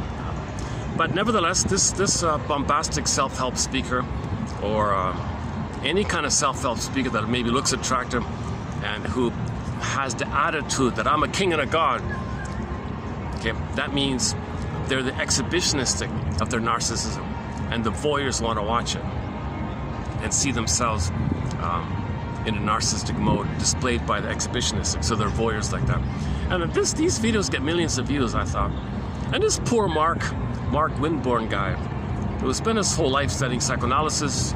He's also from the Jungian thing, fine, whatever. You know, if you're a therapist, you're all of the therapies. Like you don't just specialize in one. If you're an object relations theorist, you're also fill in the blank. Okay, a Karen Hornianian theorist. You're a Burglarian theorist. Okay, whatever's helpful, you want to be all of the things. So here's this Mr. Windborn guy, Snoozeville, kind of speaks slowly, pedantically, kind of a monotone kind of thing, very dry. He's trying to be, he's a professor, a little professional like that, but it's a little boring. So here's a guy on YouTube teaching you basically psychoanalysis. Very helpful constructs. He does the pyramid, he does the triangle thing, which I'm currently trying to get, which I'll get to in a minute. And he only has 300, under 400 views. So here's a very informative, educational, from a professor guy who heads some psychology institute or something, teaching psychoanalysis on YouTube. The only one doing it, from what I can tell, the only professional person in this area. I don't know if he's an analytic shrink or not. No, he went to Zurich. Yeah, he said he went to Zurich and studied under the Jungian thing and has a diploma from there. And he's got a PhD. I'm not sure. Yeah, both of his books, he's got 4 books. One is just like a general 101 about Mr. Jung. That's snoozeville, forget that. He's got that interpretation book that his lecture was based on. How do people in the Jungian school give interpretations? And he said, well, let's bring in insights from other traditions, object relationist theory, and Otto Kernberg and all that stuff. Doesn't mention Masterson. Yeah, you're not mentioning Masterson, you gotta be kidding. All right, never mind. And then he's got a book on music, a little expensive. I'm not gonna pay that price for a little tiny 100-page book on music. So he has sort of like a psychology approach to the blues. He's got a book called The Deep Blues. I guess he's a blues fan and discusses his favorite musicians, blues artists. So I don't know what it says. I'm not gonna pay I don't want to pay $50 for a 100-page book on. There might be a few points in there, but that's too bad about that. And the other one is what's the other one?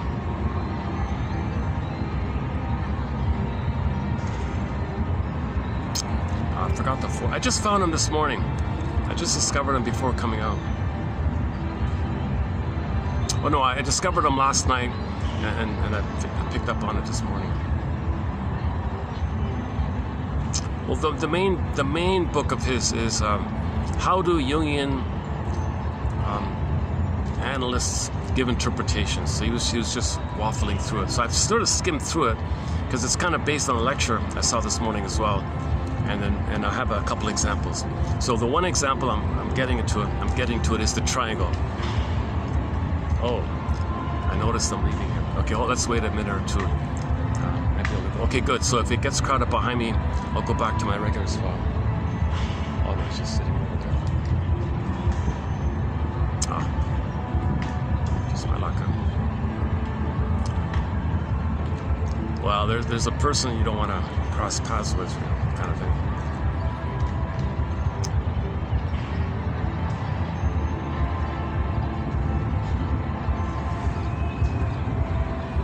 Still there? Oh, Jesus. All right. It's better if you just stayed behind the pyramid on the other side. Oh, even the people around him stepped up and walked away. He's sort of an intimidating kind of he looks like he'd be an overly aggressive kind of person. You know, some people who are passive aggressive, they have a hot temper. They can be overly aggressive. So most passive aggressives, they always express their aggression and their hate sneakily. But sometimes they can slip and have an outburst and be aggressive. Like that's the hot-tempered one like that. So the sneaky and the aggression, if it doesn't work, doesn't go their way, then they may be aggressive overly. Some people are like that. But most of the time, we're talking about this oblique, covert, hidden, sneaky stuff. Being late, procrastination, dawdling, deliberate inefficiency, okay, deliberate being ineffective in your work, making mistakes, you know, going over budget, problems now, making others angry, and the person doing it is never called out on it. It's so hidden, it's so covert that others are suffering the problem and the anger, and they love the power. They love the power of this. They love other people getting angry, because when others are angry, the secondary gain is when they coax others to be angry, when they prod others to be angry. Okay, that's now their anger is expressed vicariously. The passive-aggressive person sees their anger being expressed vicariously by the hot-headed outburst by others, which they coax and prod. They love it. Oh, that's nice.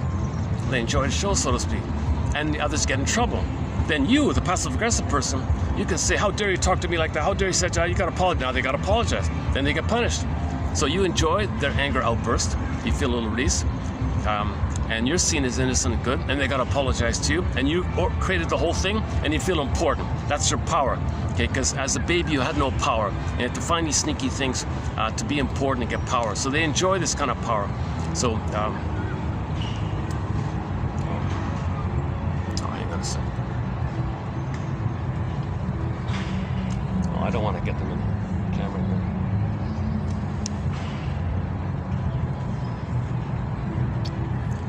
That's just sort of hovering to my side here.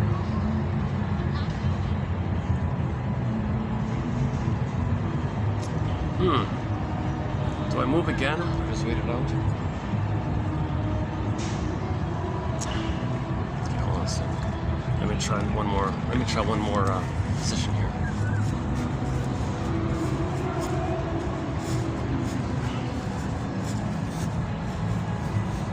Yeah, okay, let's just make an adjustment here. Hold on a second. Let's play another song here. Give me another minute here. Disadvantages of doing this outdoors. Like sometimes I get lucky, sometimes it's a bit like this. Let's play,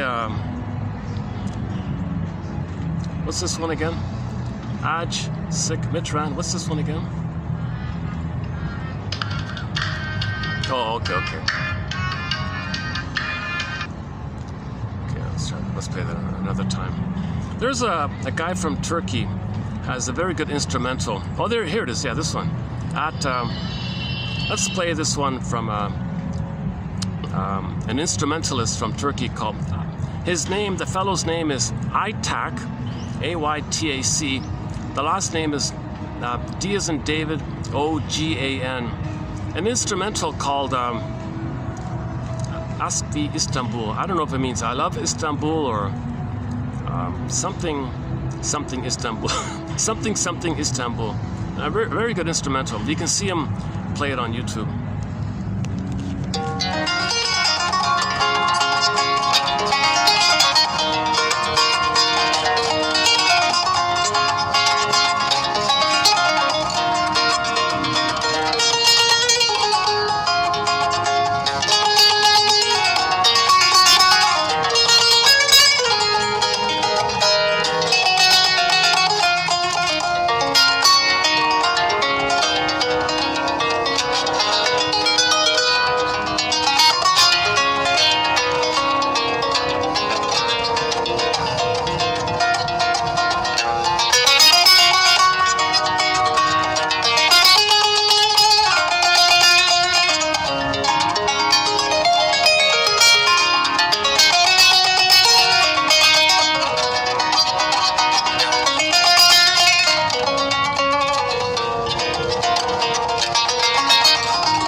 Oh, back. Okay, good. We got the pyramid back here. Okay, so past, transference, and current. So think of that edge as current relationships, Okay, think of them, this middle one, as the transference bridge thing. This the arrow, the Cupid's arrow. Okay, it's gonna the past to the present, the Cupid. So imagine Cupid here. Cupid is there. Okay, and you got your imprint of the past, your memory of the past, the traumatic curse, the template, the imprint, the schema, okay, the traumatic script, this wired in neural human connections lead to neural connections, internal working model, imprint, stamp, you know, okay, and you got Cupid. Cupid takes the past to the present. So the present is the past. Okay, that's the basic idea. So back to the example of the passive aggressive. So let's say the fellow was a codependent. Okay, that means I'm okay. He's traumatized post 18 months. Let's say the woman was traumatized prior to 18 months and developed one of the stinger personality patterns. One of the stinger personality patterns, in that umbrella term within it, you've got the passive aggressive narcissist. Okay. So again, so we're currently posting quotes on passive aggression. Okay, this is part 3, and so we are currently posting 70 new quotes on passive aggressiveness. 3 years ago, we posted 30 quotes by Scott Wetzler. So all in, we've got 100 quotes now. And if you read these 100 quotes, I'm confident you'll get a dream about somebody in your life, in your past, who is passive aggressive. It's going to come up. Yesterday's topic. Oh, the sun is out. All right. Oh, hold on a sec. Oh, some people want to pass by right here. No? Oh, it's okay. Okay. Okay, so let's say the woman is a sneaky, you know, misplaces the fellow's shoes. He gets angry. He doesn't like salt, so she puts salt in. He gets angry. She does these covert, and then she always has excuses. There's nothing wrong with a little salt. What's wrong with you? You're so sensitive. Okay, so she always turns the tables. She does the aggressive thing by putting salt in. He blows his top. Now the issue is he's too sensitive. He's got a hot temper. What's wrong with him? He's so immature. She turns the tables. She's a master at turning the tables. So she does these sneaky things, like putting a little salt in when he doesn't want any salt. He says, he gets angry. He did it again. He misplaced my shoes. I like them here, not there. I don't wear my shoes. She doesn't, okay, whatever little. She doesn't follow through. She doesn't follow through on what she says she's going to do. She's only going to do what she wants to do on her terms. She wants to control it.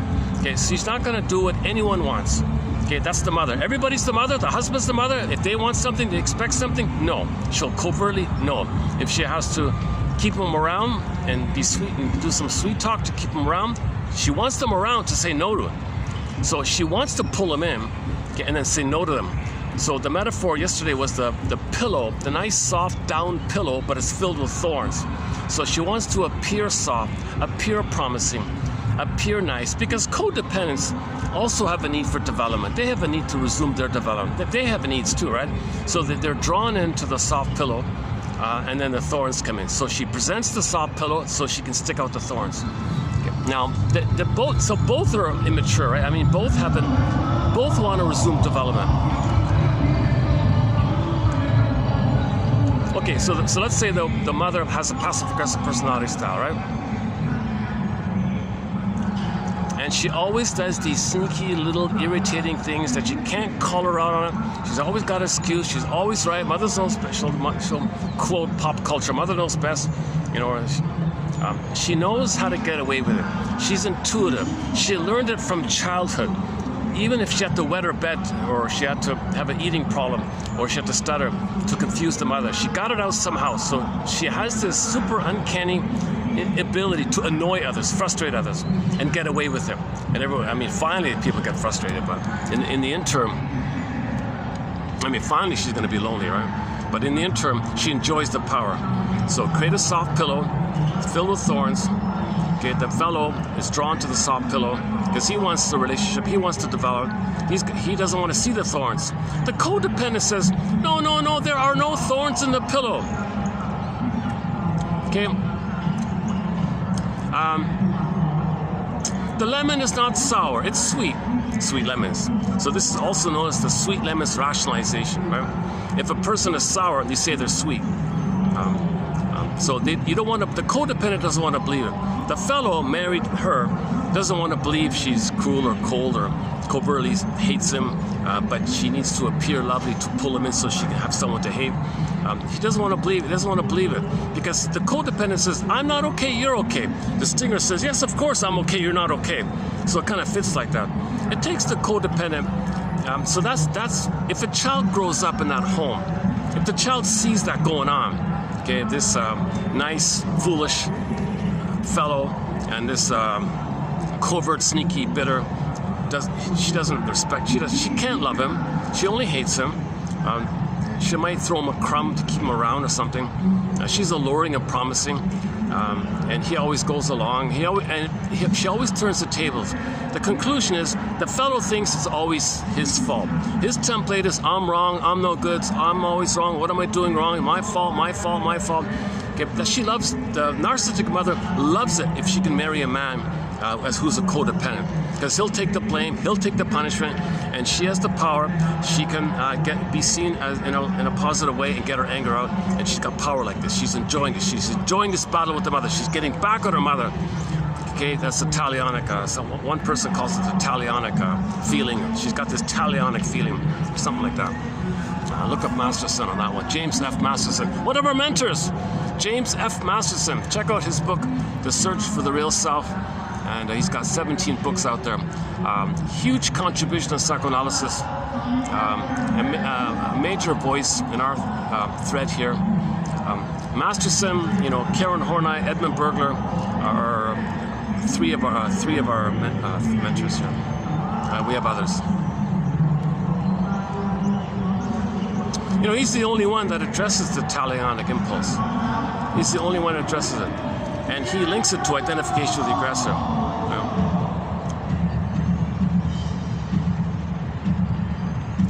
But in the passive-aggressive model, the talionic impulse would just simply be, does it apply? Can we say she's being talionic? Yeah, if the husband is seen as the mother, and she's angry at the mother, and mother hurt her, or do we just say she's transferring the mother? Maybe not. Maybe it's different. Okay, let me backtrack here. So the talionic impulse is related to identification with the aggressor. In the passive-aggressive model, maybe it's both. Yeah, maybe it is there. Maybe it is there. But in the passive-aggressive model, the focus is more on that she's angry at her mother. She has a model in her mind of how to get her anger out of the mother sneakily. And and everybody's the mother. Okay, she transfers the mother onto everybody because the mother is the world. Template, world, transfer onto the world. The world's the mother. Everybody's the mother. So back to this couple here. Let's say the woman is a passive-aggressive narcissist. She always thinks she's right. She's entitled. Okay, and the husband's a foolish, silly, nice guy, whatever. But she doesn't respect him. She hates him. But she wants him around. She needs him around so she can dump her hate on him. She wants to feel important. She wants his presence and his efforts. He wants him to try and to try and to try so she can reject and reject and reject. She wants that power. She's addicted to the power. She's addicted to hate. She's addicted to this stuff. She loves this kind of stuff. She loves this power. It's covert, but she'll always deny him. She gets away with it. She gets her hate out. He gets punished for it. He's got to apologize. She loves this stuff. Okay, so the poor fellow, so let's say the husband is like that, and the mother's like that, and you got a child in this system. What's the child going to do? Who does the child want to be when he grows up? The bitter mother or the foolish father? Okay, the foolish father is actually healthier. He's foolish, but he's psychologically healthier because he does care, he does love, he wants to help, he's trying. He's a fool, but he's a human fool. And the mother's a wicked queen in the mythology kind of metaphor. So they got like fairy tale and mythology almost, that kind of thing. So the child says, well, my father's a fool, but I think he's nicer. I think he's kinder. I want to be more like the father. I don't want to be like the mother. I do not want to be like the mother. I do not want to be like the mother. In fact, I'm repelled. I have an allergic reaction to people like my mother. I don't want anything to do with my mother. I'm going to be like the father. So this kid will grow up and is going to kind of role model themselves like the father. So she may say to herself, I want to marry a man who's not like my mother. No way, no way, no way. Okay? But but here's the funny thing. If she's going to be like the father, she's going to choose how he chose, because he thought he could get his needs met if he could save her mother, his wife. The father thought he could get his needs through the soft pillow, the presented soft pillow, and imagine there's no thorns there. He's in denial about the thorns. So if he's going to be her, and she's not aware of this, then she's going to choose a man who's a soft pillow filled with thorns. So she's going to marry her mother. Okay? She may consciously say, I do not want to marry a man who's like my mother. I do not want to marry a passive-aggressive man or something like, or any kind of stinger kind of type. But she will only be attracted. She will only feel attractive. Chemistry, she will only feel excited. Okay, Cupid's arrow, she'll only feel the romantic, blissful, just one look. Oh my God, you're the one. Oh my God, spellbound, trance, hypnotic trance, hypnotic trance. I have to marry you. Oh my God, you're just like my mother. That's not what I wanted. But the trance told him to recreate because she's still in the past. The past is the trance. Cupid tells you to carry to see the present in the trance of the past. You got Cupid going across. Okay, so back to Mr. Winborn. So let's, okay, I'm sorry.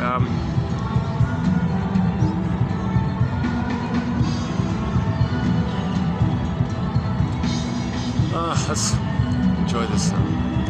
Overall, despite a few little awkward moments, it's kind of nice out here.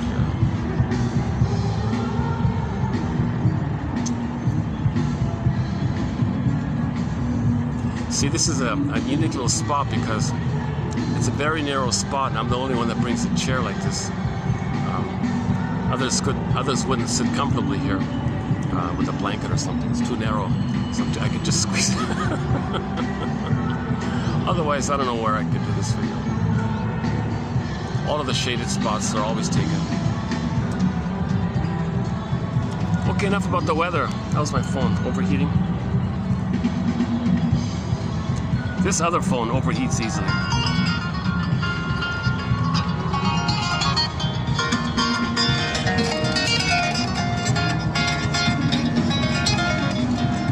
You can see him sort of slouched over a bit. He's playing a harp that's on his lap.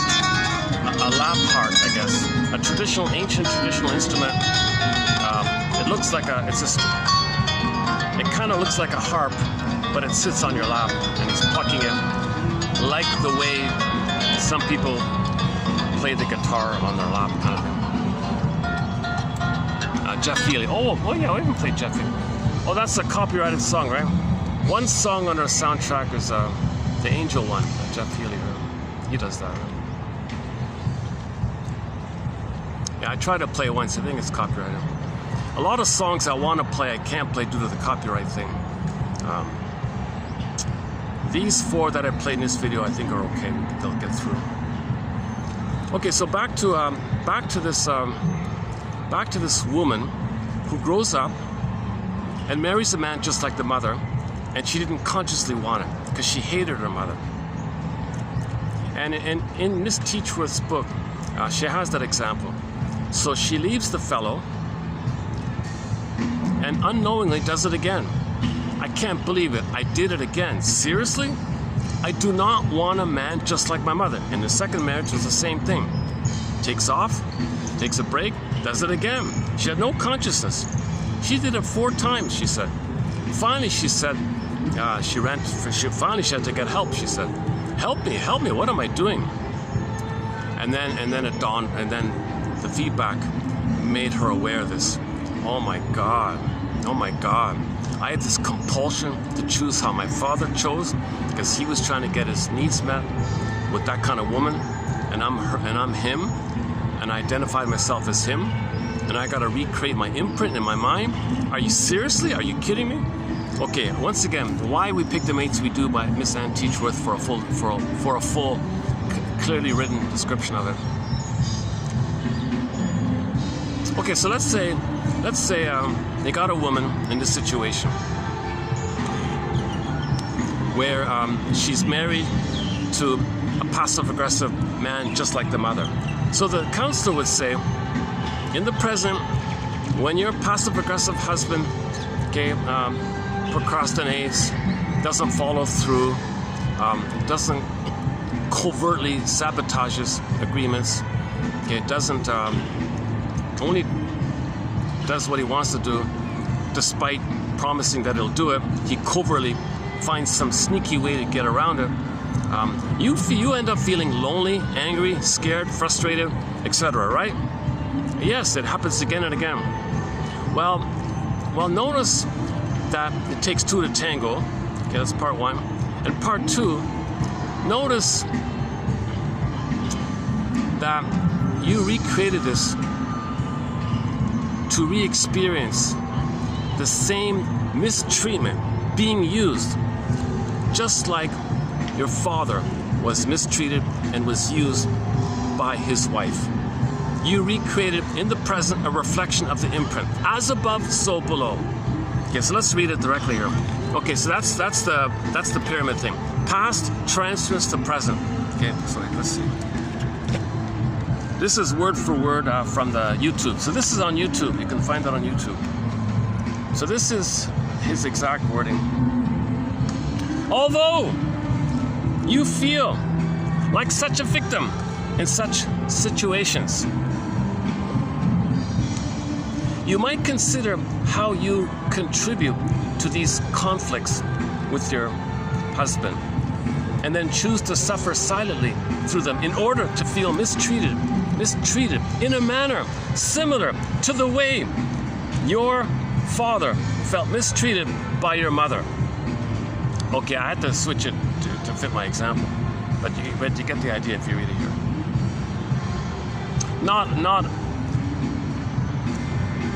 Not some women may mimic the mother and directly marry a man like the father, and some men may mimic the father and marry someone like the mother like that. So it's not a perfect thing like that. Again, although you feel like a victim in such situations, okay, the husband being passive aggressive, not following through, not fixing things, not making excuses, because he's rebelling. No, mother, wife, mother, no, back off. And she's getting angry. Now I got double battle with her and battle with the mother. I got two battles, she said. So the man has got two battles with his mother. Give the mother no mind, and the mother being aggressive. Come on. Actually, there's a funny commercial I just saw yesterday. There's a very funny, kind of a cute, funny commercial. These funny commercials. Look up funny commercials from Thailand. There's one in there where they use the claymation. They did a claymation, animation claymation, like with the clay, right? Okay. All right. And it was a caveman and a cave woman in prehistoric times, right? So you got the cave woman barking at the caveman, fix this, and so he would go to the hardware store and buy the product that the ad is for, and succeed. Do this and do this. So he was always able to calmly fix the things that she wanted. And they had a whole list of things. There's a crack in the wall. Okay, well, buy this. He buys that product. There's a leak here. He buys that product. The floor is slippery. He'll buy that product, and so on like that. And the final scene was: is there a product to deal with her like that? Because she's shouting all the time. So, okay, you have to watch it, I guess.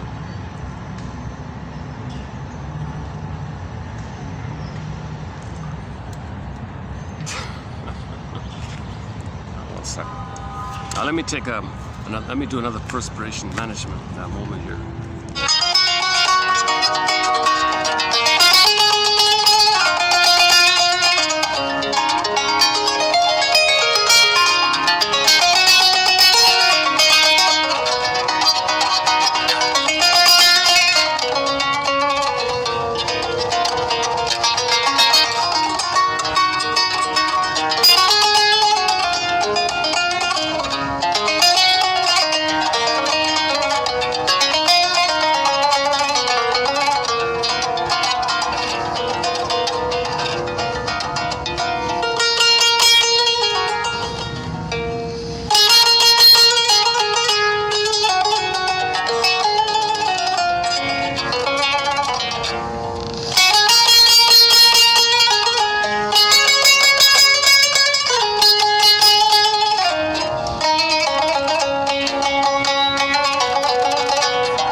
Aytak Doğan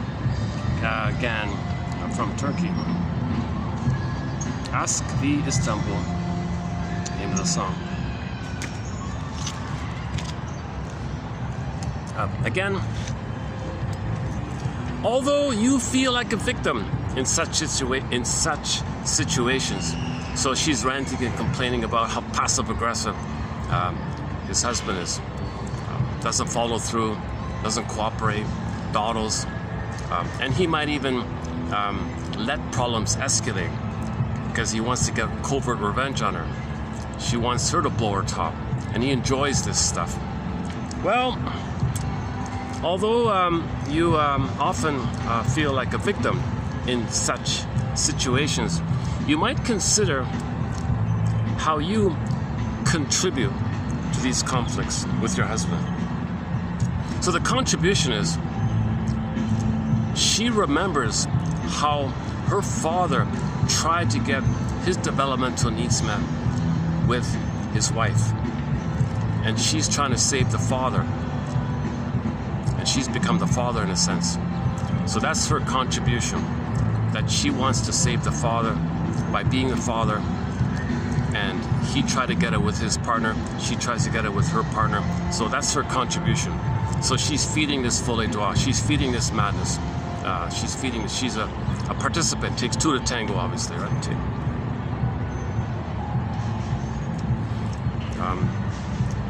And then you choose to suffer silently. Now you're suffering in order to feel mistreated in a manner similar to the way your father felt mistreated by your passive-aggressive narcissistic mother, and you married a man just like her because of your imprint. So you got to combine his interpretation, okay, end up 3 points, okay, past, transference, okay, Cupid, current, okay, you got to combine that with and teach for its model like that. Put it together. Okay, let's finish this little section here on the work of Mark Winburn. I didn't have time to finish to read the book. I just skimmed parts of it. He says there's a lot of tentative kind of things you say, like perhaps and it seems to me. It seems as though you see me as. Okay, so in another example of transference, it seems as though you see me as one of your parents, right? Another one here. I think you're feeling angry with your husband because you feel controlled by him, just as you felt controlled by your mother. The analyst's ongoing reflection on an individual's defense mechanisms focuses on the question. Okay, so he says shrinks always have a question in the back of their mind. By what means has this person survived? So the empathy that the shrink has in the back of his mind that he's in touch with is, by what means has this person survived? Those are your defense mechanisms. Identification with the aggressor, the Faustian deal, that's the way to survive. All defense mechanisms are about survival. The baby thinks he's going to be a goner if the mother doesn't meet his needs. No agency, needs not met, no safety. Oh my God, he's in survival mode. So how does he adapt to this? Okay, he does tricks of the mind, maneuvers of the mind, operations of the mind, mechanisms of the mind called defense mechanisms or psychic defenses, things he does to survive. So you want to identify these things. By what means has this person survived? So you study defense mechanism. The key one is, you freeze up your soul. You put the pin in the collar and exile your soul. That's a defense mechanism. You want to protect, you want to survive your soul. Hide him. Lock it up in a tower. Put it away so the mother can't find him. And then, of course, you can't find it because you're her attacking yourself, so you want to protect her. See, if you make the Faustian deal and she wants to eat your heart, you better hide your heart. And you're attacking your own heart, you better hide your heart. So, and you're attacking yourself like so, because you made the Faustian deal to get mother's power. The Faustian deal is that you're trying to, number one, salvage some crumb, salvage some remnant of your basic archaic identity that you're a king and a god. But mother's crushing the baby like this, the spirit. He's so passive like this. He's got to feel that he makes it happen. So he says, fine, I'll crush my spirit. At least I didn't. He pays a huge price. That's called selling your soul, right? Faustian deal. Mother sold out his child's soul. I'll sell out my soul. At least I did it. He feels powerful like that. He's got to sell a soul for this power. But that power is his only crumb of identity, called narcissism. It's all about him. He makes things happen. Plus, he gets some hope that he's got a tie to the mother, and that if he's loyal to her and stays loyal to her, by selling his soul, he stays loyal to her. Translation, all dysfunction is loyalty to your mother. All neurosis and dysfunction is self-defeating, fear of happiness, fear of success, all that stuff, okay, is loyalty to your mother. Okay, the source point. Okay, now back to the transfers. Cupid, okay? So look up Morton Keeson, 2291 and 2 for more on this. So, in the Faustian deal, in the Faustian pact, in the Faustian bargain, okay, known as the Faustian complex or the Faust complex. Okay, the jargon is identification with the aggressor. Baby identifies with the aggressor. Mother, you're the aggressor. You're so aggressive. I'm going to be you. I'm going to be you. And what does she do? She hurts them. I'll hurt myself. I'm going to be you. Now they're fused. Now they're fused. But at least he protects some sense that he's going to do it. If he's going to be her, then he does it. Because he's her. He hurt him. He's her. So he hurts himself. That's his identity. That's the Faustian appeal. You get the power. The reason I say he lives forever, because there's no time in that brain. Timelessness. In the unconscious, it's eternal, forever, because there's no time, no sense of time. So it's always forever. Things are forever and eternal like that. So he says you live forever. It means like that. And you can have 20 lifetimes to you. So you can if your unconscious motivation doesn't care about time, then they say, well, you live forever. Do you want to live forever? I want to live forever. Yeah, wow, that's cool. Okay, that's a symbolic that the amygdala doesn't understand time. Okay, plus attachment theory. He's got to have a connection to the mother. The baby's got to have some kind of tie to the mother, some kind of link to the mother. It's a very tenuous, thin little thread like that to the mother. Now he's got this perversion going on. Now he's got this disturbance going on. Because now he doesn't have himself. He's the mother. Some people call it psychological incest. This perversion like that, sickness like that. Now, the sickness is going to lead to shatter for him. Because he feels the blissful oneness of shaming himself. He's going to be the emotional sadist. Mother was a sadist. He's a masochist. But he's going to be the sadist and shame himself. But he's not going to know it. It's going to be projected onto someone else. He'll say someone else is no good. And then that represses the knowledge that mother hurt him, and he's the mother who hurts himself. He doesn't want to know it. You can't handle the truth. He can't handle the truth. Go to the Twilight Zone episode called Need to Know for more on this. He can't know it. Baby can't know this is going on. Baby can't admit mother's failing him. Baby can't know. Baby can't perceive. In no way can the baby in any way believe that the mother, the soft pillow of the mother is filled with thorns. The mother's a wicked queen who wants to eat her heart. Baby can't. I can't know this. Baby can't. He'd be a goner. The baby cannot know this. He's got to do some trick of the mind. How does he survive? How does he survive? So identify with the aggressor. Others will play him. He'll shame others to repress that it's with him. To keep him repressed, he keeps shaming others. Now he needs to shame others. Now he needs to hate others. Now he needs to think badly about others through his dark humor, shadow 40, perverse humor, sarcasm, sardonic humor, all this put down stuff, all this negative stuff. He needs to do that. He needs to do that because every time he does that, poof, simultaneously, there's his mother, whom he had expressed his anger out. Now enter the Twilight Zone called Howling Man. Okay, so the Howling Man. Okay, you know what? Go to the last video in the park. for more on the Howling Man. I ran through the Twilight Zone Howling Man. It's currently the top 4 episode from our perspective, this perspective here. So number 1, Gabe's story. Number 2, Wong's Lost and Found Emporium. Number 3, Take My False Light, Please. And number 4 is Howling Man. That's the current run through at the time, for the time being. We've covered over a dozen episodes. That's my vote for the top 4, and we've got a dozen like that. So I'm not going to run through the Howling Man one, but there's a key image of this. Okay, the baby's reaches out for love, mother blocks him, gets angry. Now the L-I-V-E reverses E-V-I-L, symbolic, personified, a symbol for that. But now the baby's angry, destructive fantasies, blocked. Mother doesn't accept the baby's anger. You can't be angry, it's hideous to be angry. Okay, the anger goes inward. If the baby's anger at his mother turns around, rebounds in on himself, okay, that's now you're howling. Now the person is in pain, your anger is attacking your organ, you're in pain, howling, now you're howling. Oh, okay, and so on. Okay, and then it's gotta go to the side, because you can't hold it all in, it's gonna leak out to the side. That's the passive aggressive. That's why the person has gotta be cunning to get his anger out some way. It's gotta leak out some way.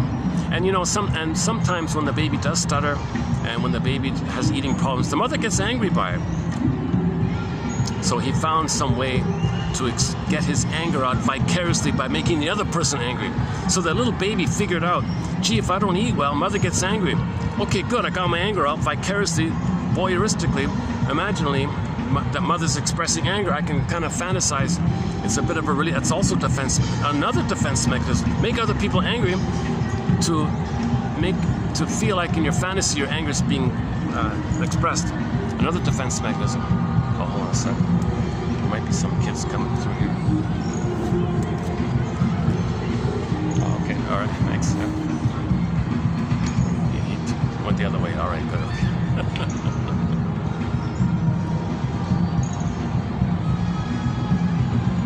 Oh, finally a breeze. Okay. Let's see, what time is it? Let's check the time here. Oh, it's 4:26. Batteries 50%, 53%. Yeah, so we could do 4 hours. Yeah, so we're okay. These videos are going to be kept under 4 hours for the time being. The limit of my current battery. Well, thank goodness this phone doesn't overheat. My goodness, this other phone, this budget phone, it overheats easily.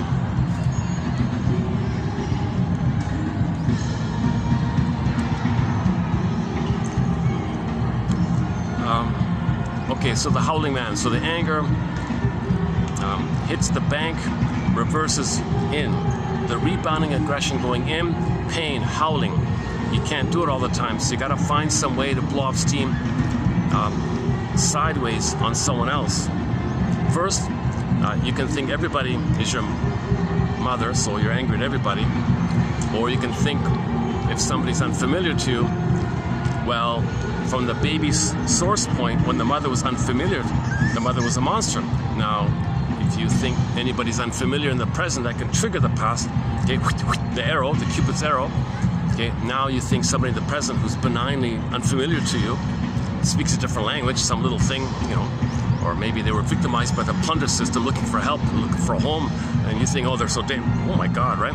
Doesn't matter. If somebody's unfamiliar to you, called the fear of the unknown, that triggers how terrorized you were with the mother in the past, where you thought she was a monster. The mother wasn't a monster, but the baby has what's called primary mentation. His rage at the mother sizzles a picture and takes the picture, puts it onto mother, and it's called projection, to not know that he's so angry. He thinks the mother's so angry. Now he takes that picture of the mother, that construct, that image of the mother being like that, and it's frozen like that. So the way to get your anger at the mother is to find someone in the present who you think is no good. Poof, there's your mother. And now the other is your mother. Then the arrow, okay, you think. Now the anger that you're bottling in can go to the other who you think is your mother. Okay, again, Howling Man for more on this point. The last video, I ran through it in the last video. It takes about a good hour to do it properly.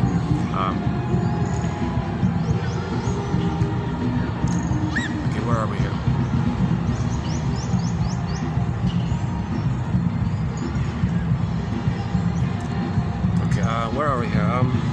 the Mr. Windborn, is that right? Just discovered. I saw his name once a long time ago. I don't know why I didn't pick up on him, but I noticed it this morning. Windborn. And my first thought, I just saw that clip from the motivational speaker with millions of views. Okay, some bombastic guy shouting out cliches. No one cares about the vague, useless cliches. That's not even correct.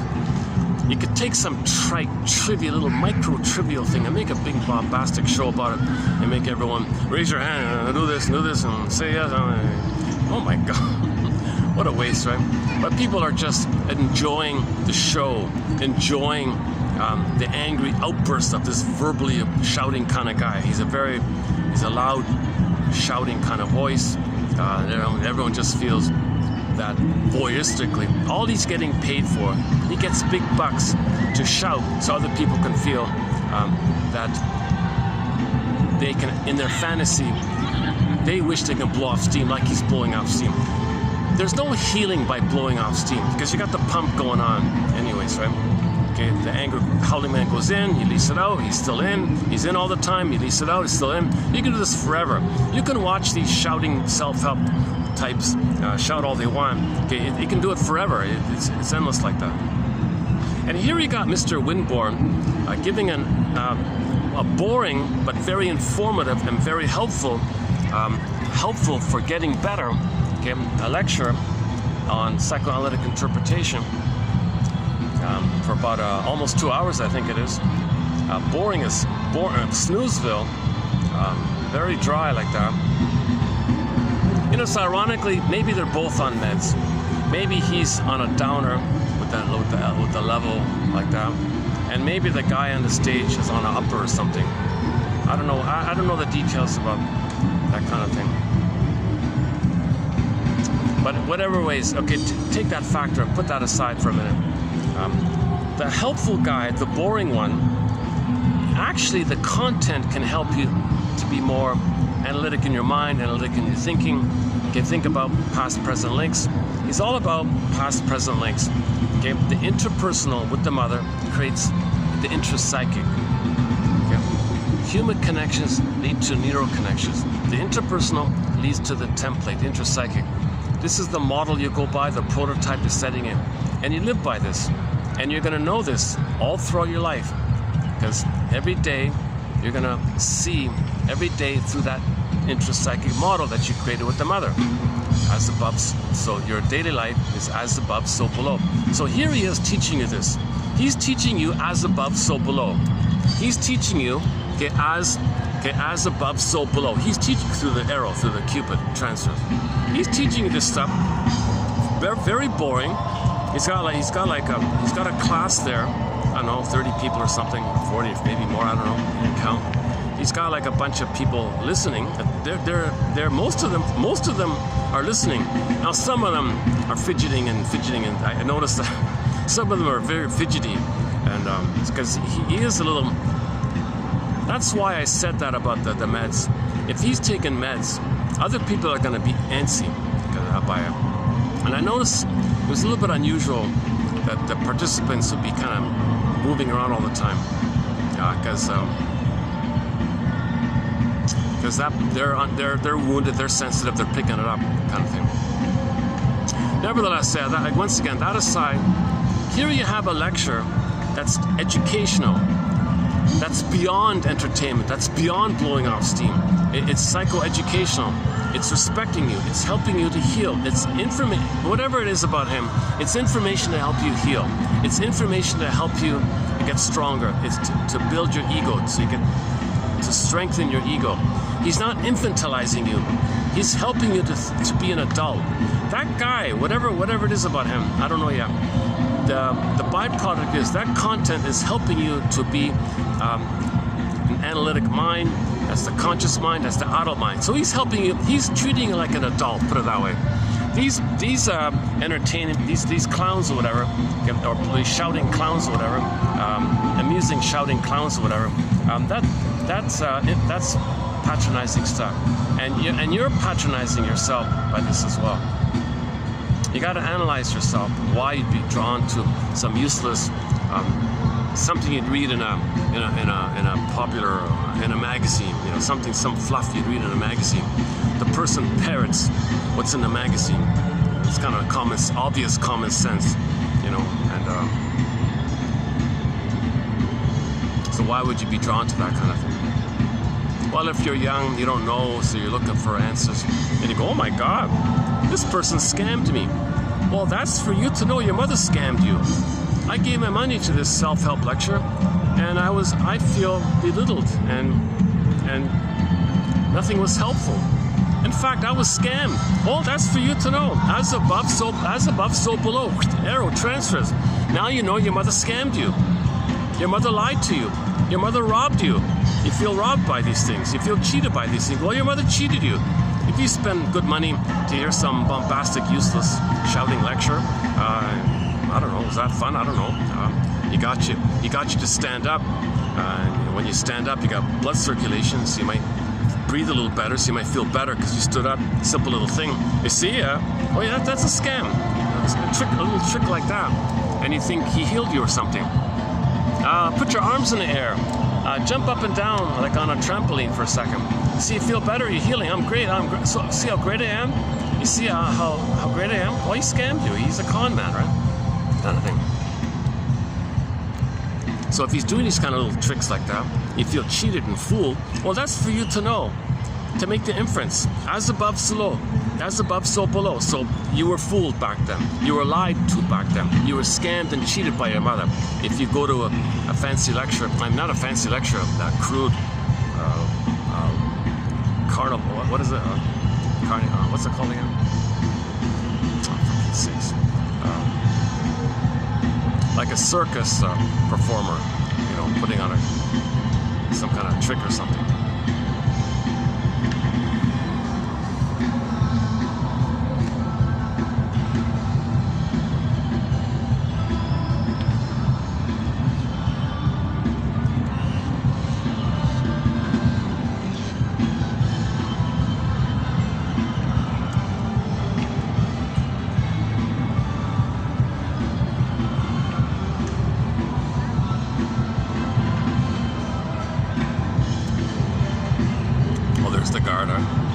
He goes around, the guard strolls around and around checking everything out, and he notices that people are smoking or something.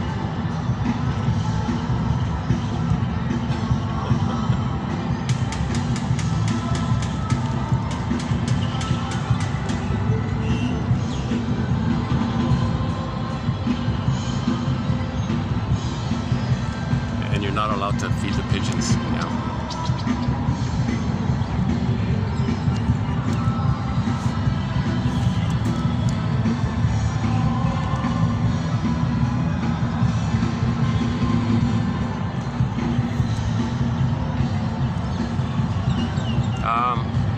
Yeah, just a thought about that. It's a kind of, so you get a useless sham thing, and millions of views, and a boring but helpful. He's the only professional on YouTube teaching you 101 psychoanalysis. That's the first time, really, I found something practical on YouTube about psychoanalysis. Mr. Mark Born, not Horn, Born. He's got a self-help name. You're born to win. You're a born winner. It's win born.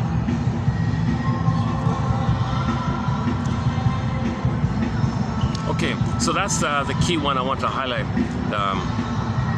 Okay, so past relationships. Okay, current relationships. Well, Cupid in the middle is going to transfer the past to the present. The present is a new edition of the past.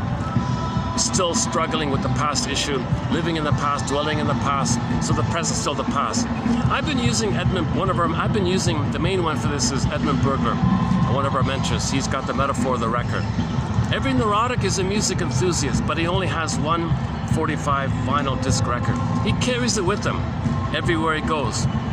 And every time he sees a turntable with never-ending fiery ardor, that's the compulsion, that's the Cupid's arrow, he plays his one tune, his only tune.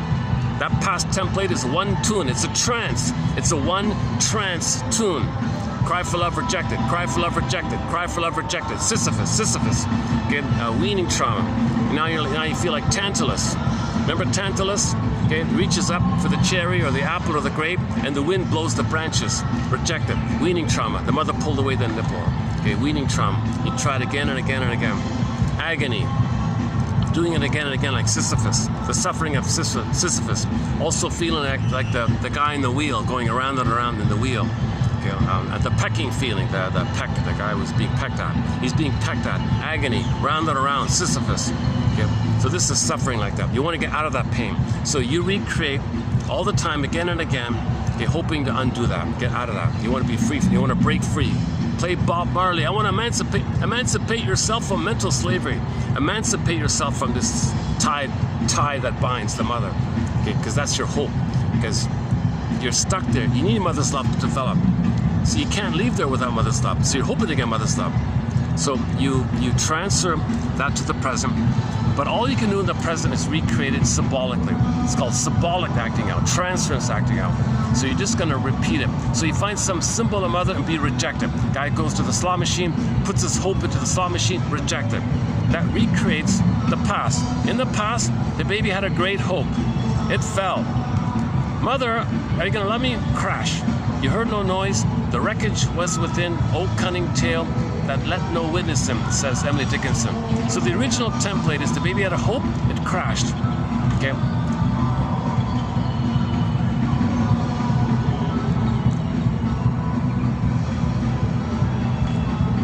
There's a pain so utter, it swallows substance up, then the person goes in a trance. She calls the trance the swoon. The person goes in a swoon, the trance, the numbing hypnosis. Stay numb, endorphins, numb, sponge, drunk, stupor, numb. But it's a trance. You're it's like a waking sleep all the time. Like you're awake, but you're in a trance at the same time. Okay, so that's the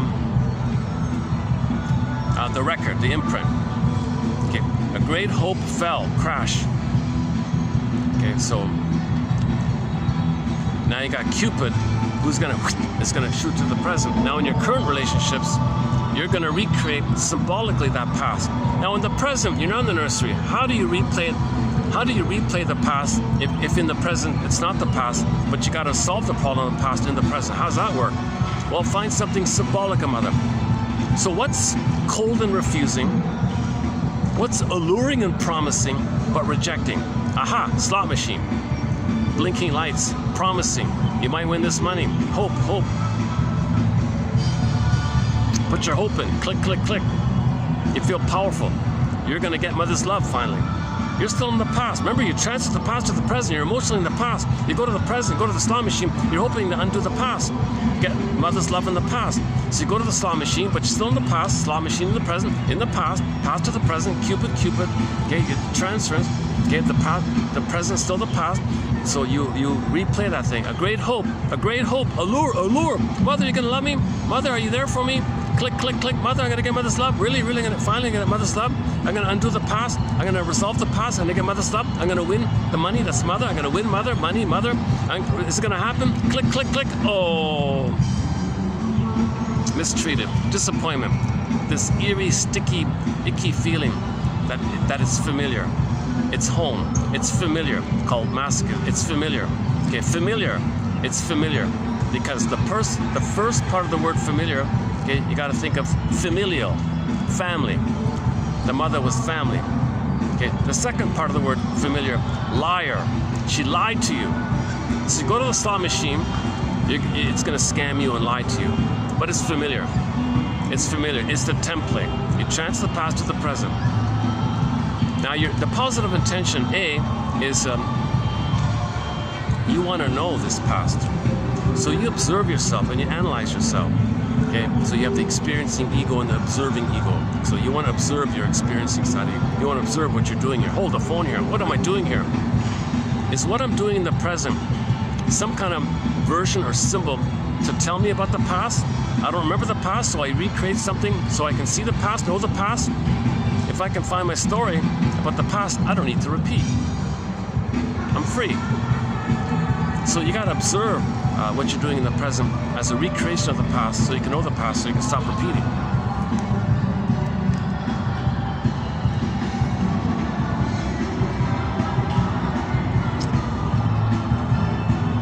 Okay, so this, in the present, okay, you're going to repeat the past, okay, it's called symbolic acting out. So another version of this is the baby needed mother's sweetness, mother's comfort, mother's soothing, mother's softness, mother's pillow, mother's warmth, mother's warm breast, okay, mother's a rhythm of safety like that. It failed, right? Crashed, right? Mother ate baby's heart, broke the baby's spirit. Go to the present. What can be symbolic in the present of the past? Because you've trenched the past of present, and you're going to repeat the past. Compulsion to repeat, repetition compulsion, you're going to repeat it. So it's going to go to the present, you're going to repeat the past in the present. How does that work? Well, all you can do is search for something that you can somehow associate or symbolize as mother. And usually that's food. Often it's food. So you look for cookies and ice cream and comfort foods and sweets to stand in for mother's sweetness, to stand in for mother's soothing and comfort. Ice cream is a good one, huh? So you reach for the pint of ice cream. That's your hope. You get a temporary trick of the brain where you feel a little better for the moment, because the ice cream in your fantasy is the breast. So for a little moment, you filled in where the breast should have been. Okay, so you got a missing memory that the breast should have been there in your mind. So the ice cream, for a brief moment, you might think there's the breast. Okay, it's gonna. And the added element is the concentrated sugar, salt, and fat. Tricks the mammalian part of the brain into perceiving that you're safe by the surplus food. Okay, when the brain thinks you got all this food, you feel safe, you get serotonin. So out of the food thing, you feel safe, and then serotonin. But it's not the serotonin getting mother's love. It's a little trick like that. So that's the allurement of it. You get kind of like a temporary fantasy relief. You tricked your brain to give you serotonin just by the chemistry stuff. Ullman and Paul say what you're really doing is you're blipping up fantasies of oneness of the mother. And if you can blip up fantasies of the oneness of the mother, then those ancient fantasies of when you were one with the mother, those fantasies come up where you're one with the mother, blissful oneness, serotonin. So you want to trick your brain to blip up the old fantasies of oneness of the mother, then you get the serotonin from the fantasies. So the ice cream is to give you fantasies, which gives you the serotonin. So there's two going on. The practical serotonin from the trick of the sugar, salt, and fat, surplus food, food safety. You're safe. Person feels safe. The amygdala says, oh, I'm safe. Oh, good. Serotonin. Serotonin is the feel-good chemical of when you feel safe. So you trick your brain. We're safe. Okay, serotonin. It's just a temporary, it's just a brief thing. But Ullman and Paul focus more on the fantasy side of it all. So look up Ullman and Paul's book called Narcissus in Wonderland.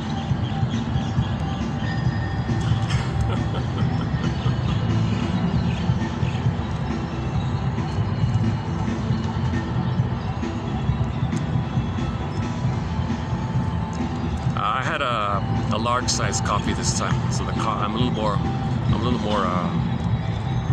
energized today, I guess. I'm not really a caffeine drinker, so when I do drink caffeine, for a short time I get this little enthusiasm, but it crashes on me. If I can drink a good juice, I can stay calmer and last for 8 hours, rather than this caffeine thing.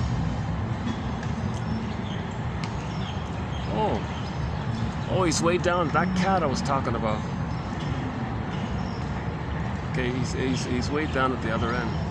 I think that's it. Oh, hopefully he'll work his way over here. Yeah, it's a nice little cat. I like that cat.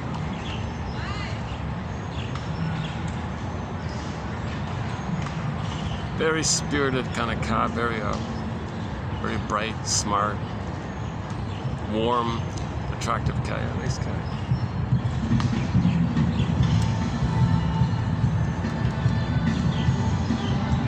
Okay, let's finish up about the symbolic stuff.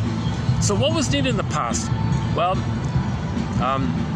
the breastfeeding, the breast milk, is associated not just with the survival of the food.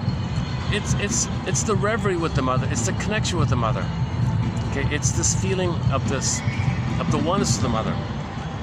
While the baby's suckling with the milk, it's not just about the milk. It's about the oneness, the warmth, the safety. the comfort of the two being one like that. That's missing. So in the present, you search for that. Well, what can symbolize that? Well, the food is one version. Another version is to focus on the fluid part. So now you look for some stimulating, quote-unquote, stimulating fluid. Okay, there's your wine and beer and all that.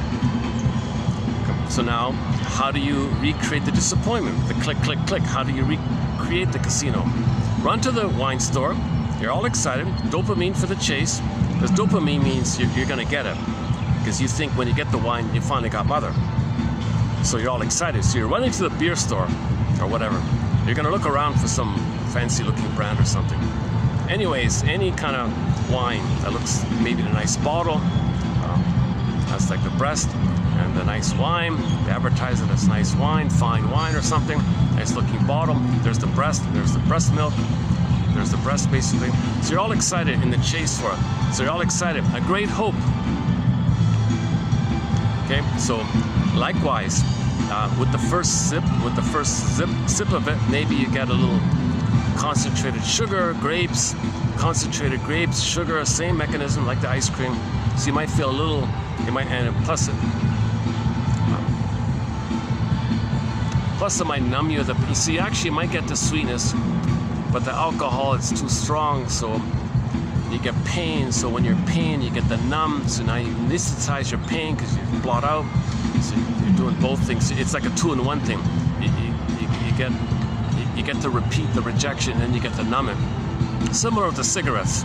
You put the cigarette, might be like the nipple. You're all excited. Rejection. Oh, but the nipple will numb you, anesthetize you by the tar and the nicotine and all the toxic chemicals. Well, your brain's going to send you endorphins. Okay? So the brain does mercy. It sends you endorphins. Okay, once again, a great hope fell. A great hope fell. You heard no noise. The wreckage. Oh no, sorry, the other one. There's a pain so utter, swallow substance up, then the person goes in a stupor. It anesthetizes the pain. Trance, stupor, anesthetize. So you run for the cigarette. Okay, that's the nipple, the mother. Okay, rejection. At the same time, it's a stupor. So you get to do both kind of thing. Similar idea. The cigarette is. Alban or Paul would say, well, that fills in for the missing nipple. So for a brief moment, you're triggering up the fantasy of when you were one with the mother. So it's just, they call it an addictive trigger mechanism. To trigger, it's a mechanism to trigger. The cigarette is a mechanism to trigger the once upon a time when you were one with the mother. Now, when you were one with the mother, because you think the cigarette's the nipple for a little moment, it's a trigger to, it's not, but it triggers the time when you were one. So it's not the nipple, but it triggers the time when you were one. It's a fake nipple, right? They call that an ersatz self-object, an ersatz nipple, to function as an addictive trigger mechanism. So some mirage of the nipple, okay, is to trigger the mechanism of when you can blip up the time when you were one with the mother. Now, when you were one with the mother, even if it was just in the nursery time, I mean in the womb time, in the uterus time, you had a blissful one. Oh, man. Okay, some kids want to play around here. Okay.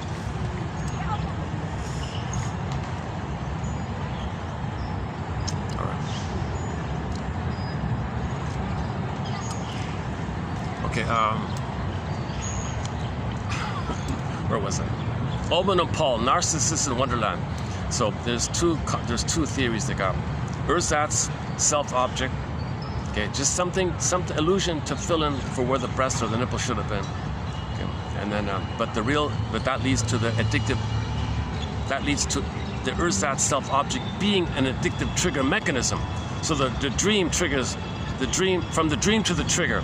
The trigger brings up the old fantasies of the fantasy of being one with the mother. Now, when you were one with the mother, you could bring that up, you could blip that up, charge that up, so to speak, provoke it up somehow. Now you're feeling what you felt in the uterus. Now you're feeling this blissful safety of oneness. Now you feel serotonin. It's just a trick. But what's going on here? The trauma's still there. you're going to transfer to the present. It didn't cure the past. The past is still there. So Cupid is still there. It's going to be transferred again. So you can have 20 lifetimes being a cigarette addict or something. It doesn't change the fact that you didn't get the proper experience of the mother back in the past. So you put it together. You put in the compulsion to repeat. You repeat. It doesn't change the past. The trauma's still there. It means you repeat. So every time you do this, you're getting older.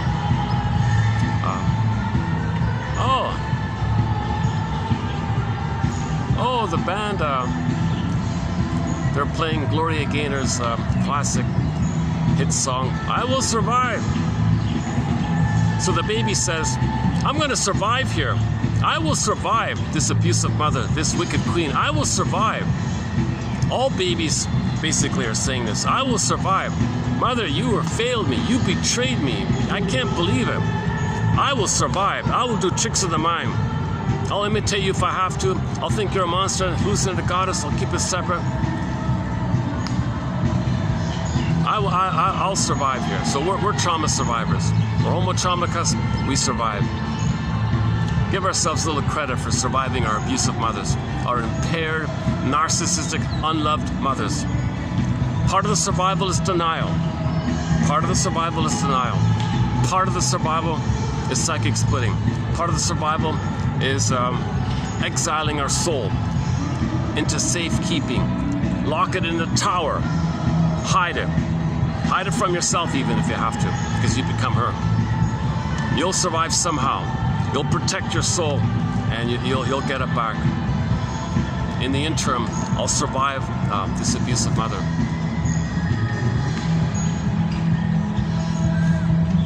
Now you're going to recreate the disappointment with the fellow and the person who will hurt you the way your mother hurt you. So now you say, I will survive you, while you're really saying you survived your mother. So if you're saying you hurt me, no, your mother hurt you. So if somebody in the present betrayed you, that's the Cupid. Mother betrayed you, Cupid, arrow, transfers, you'll find someone in the present to betray you. The present is going to be a recreation and a reflection of the past. Okay, the present is going to be a recreation. Okay? It's going to reflect this template. It's going to reflect this. We want to know this. In order to know it, we got to recreate the present, analyze the present to know the past, understand the past, know the past, reconstruct, now know what you couldn't have known back then. Ultimately, to emotionally know it, then you can stop repeating. Our link in our soundtrack, we have 3 songs by the Glee cast. The number 1 is More Than a Feeling. Number 2 is what you're hearing back there, I Will Survive / Survivor. And number 3 is by the same couple in number 2, Rumor Has It, and Someone Like You or something like that. So my vote for the second best Glee song is the I Will Survive Survivor one. That's pretty good, eh? Is that I can't tell if that's an actual live band or just some...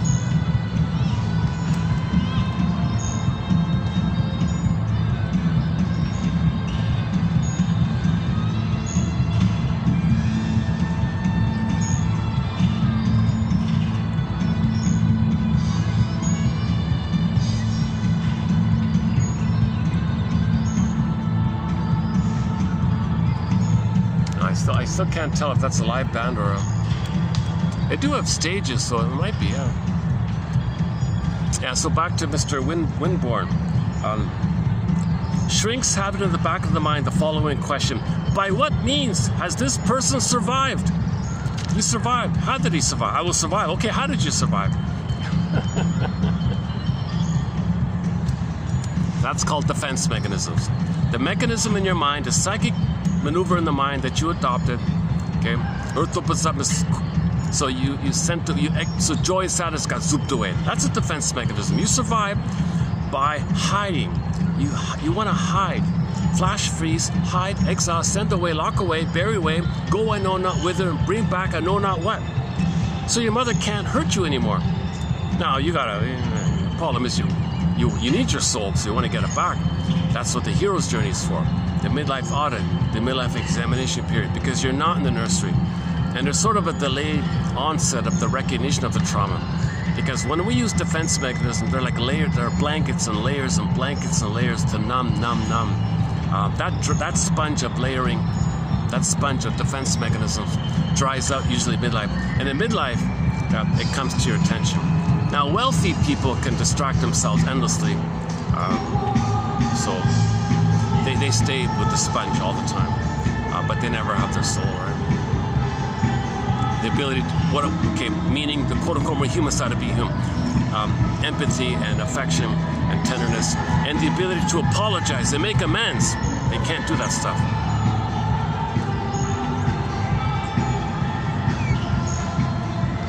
That's the first time I've ever heard a live cover of I Will Survive. What a great song, yeah.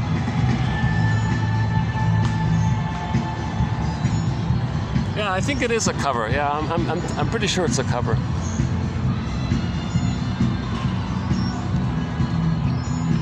A cover band.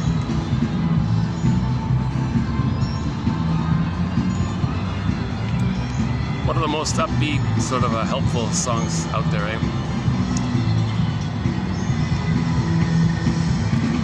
So this is usually for codependence. This song is for codependence. Waking up that their partner was narcissistic. I can't believe it. You shamed me, hated me, and used me, and you pricked me all the time. You allured me, and you fooled me, and you deceived me, and you lied to me. And I admired you and thought well of you, and you hurt me all the time. And I finally wake up to this, oh my God, I feel awful. I feel sick inside. I guess you feel sick inside, and you wanted me to feel sick inside. Misery loves company. I don't want to feel sick inside like you. I made a mistake. I'll be free from this. I'll go to the waterfalls. Okay, I'll cleanse myself in the waterfalls. Where's the nearest waterfalls? I'll stand in the waterfalls. I'll let the water wash, distract, clean me out, and we'll go to the environment. I'll go to the woods. I gotta go camping, go off grid or something. I don't know. I'll get away, go to nature, lick my wounds. I will survive. I will survive. Because you're kind of doubly hurt, right? You're hurt by the mother, and you recreated the hurt again and again and again by the person in the present. And in midlife, it all comes up, kind of thing. And then you say, okay, I get it. My mother failed me. I didn't know it. I chose a fellow who will fail me, and it's a lot of pain like this. Well, hang on here. Consciousness, innate drive for healing. We can play the $6 Million Man theme song. We can rebuild. We can rebuild him. He will survive. Lee Majors survived, right? Is that right? Is that the actor's name? I forgot the name of the character.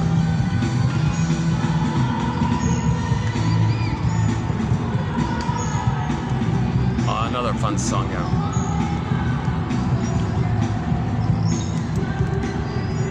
I love you, baby. I love you, baby. What's it called again?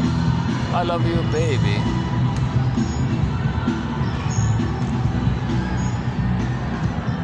Oh, they're very good. This cover band is excellent. My goodness. Yeah, let me find out the name of this band and see if they're online or something. If this cover band has any YouTube videos, I'll play it next time if I can find it.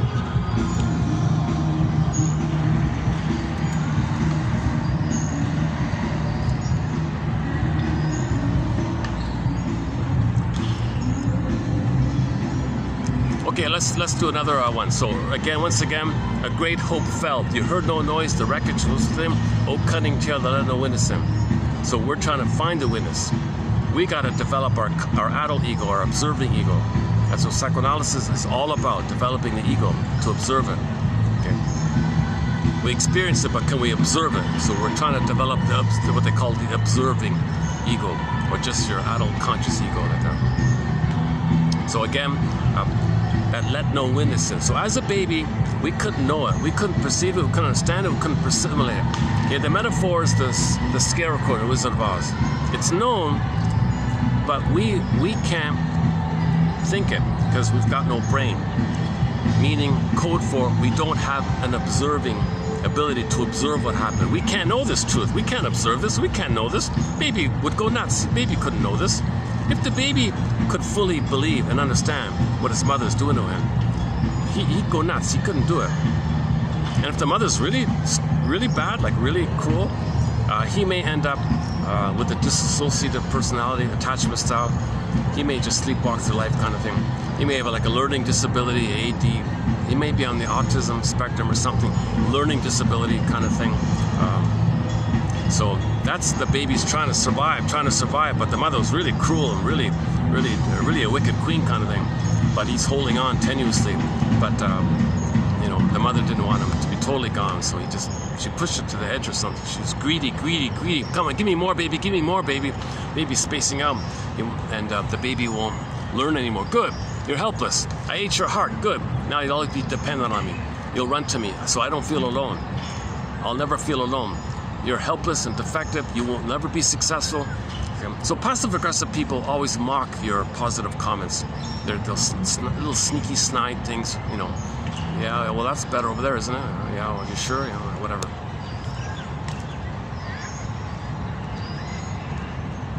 That's another sign of passive-aggressiveness. You share some delightful thing, and they go, "Oh yeah, really?" Also, you know, they'll, in a subtle way, they'll dig it down, right? Because they don't want you to be free. Remember, they need you so they can hate you. They can't support your autonomy. That's eating the heart idea again.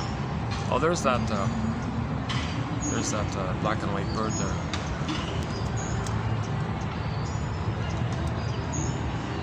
I don't know if I'm getting him in the camera, but there's a bird just walking along the hedge.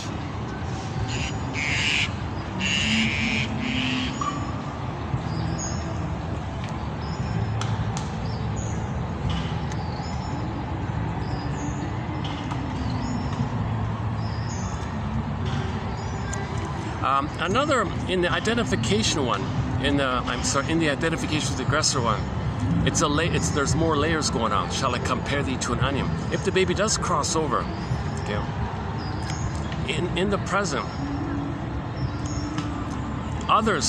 they see others as wanting love and they reject them. When they reject others wanting love, they think the one they just shamed is the mother who hurt them. Now they express their anger at those people. So in that version, they repeat the idea that others can be a proxy for them and they reject them because they're the mother who rejects them. Others are them, so they reject them. So they gotta unravel from that to realize that they're rejecting themselves. They don't want to know that. They just reject others as a defense to survive, to know that mother rejected them. And they don't want to know that they become the mother rejecting themselves. They don't want to know that. These are all defense mechanisms. These are all things going on in the baby's mind to survive an abusive mother, an impaired mother. She's confused, she's hurt, she's wounded, she's crying for love, she's in pain herself, she's grabbing to the baby. Baby, be my mother. Soothe me, comfort me. Be the symbiotic object for me. Be the self object for me. It's called childhood parentification. Baby can't do that. He's overflooded with this. He can't do this. Baby will try. He'll always feel guilty and spend the rest of his life trying. He always feels in debt to her. A source point for unconscious guilt.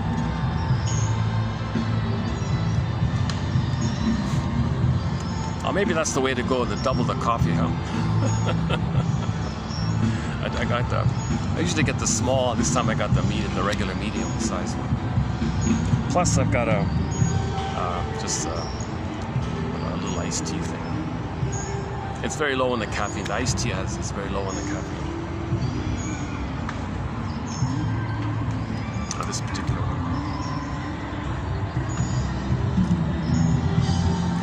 Yeah, I'm trying out different iced teas to see if I can find one that's not too stimulating, but still, and not too sugary, not too sweet. Search continues. Okay, enough about tea.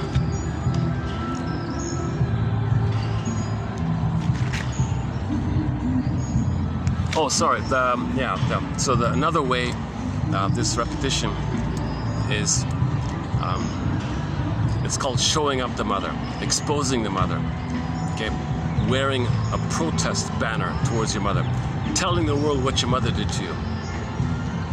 So your mother shamed you, you become her, you shame yourself. So you transfer all that to the present. Okay, that means you shame others in your protest to tell the world she shamed you. And you're doing it again and again and again. That's the overt aggressive one, or the passive aggressive one. They reject others to tell the world that your mother rejected you. Where did I learn this, world? So you're hoping for a magical time machine to appear, takes you back to the past. Mother says, sorry, let me do it right this time. Okay, so you have this kind of relentless, unreal hope. So when there's trauma, we have the unconscious hope that we can change the past, undo the past, correct the past. So you're trying with others in the present, because that's how powerful the unconscious and the amygdala is. It's a timeless survival template kind of thing. So you got to build your adult mind to say, hold the phone here. Hold the phone, amygdala. The present isn't the past. You got to build that capacity to distinguish, to create linear time in the hippocampus. The hippocampus is damaged with trauma. In trauma, the amygdala inflares to flood you with cortisol. Your poor seahorse, called the hippocampus, that gives you context and memory and storage memory, okay, understanding stories in there, narrative is in there, time is in there, okay, past and present, like that. That's all damaged. We got to repair the seahorse. We got to fix the seahorse, but we got to shrink the amygdala.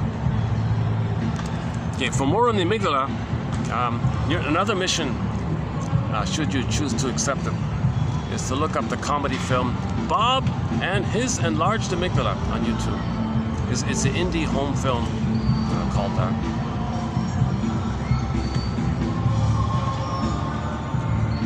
It's a comedy. Keep it in mind. It's a little exaggerated, a little. Somebody said they were even trying to make fun of themselves trying to make this film. It's a difficult message they're trying to present. But so psychoanalysis says, yes, we can shrink the amygdala. We can soothe the amygdala. We can convince ourselves that we're not in the past, that the present isn't the past. We can do it. So Robert Bly says, read psychoanalysis for 10 minutes a day.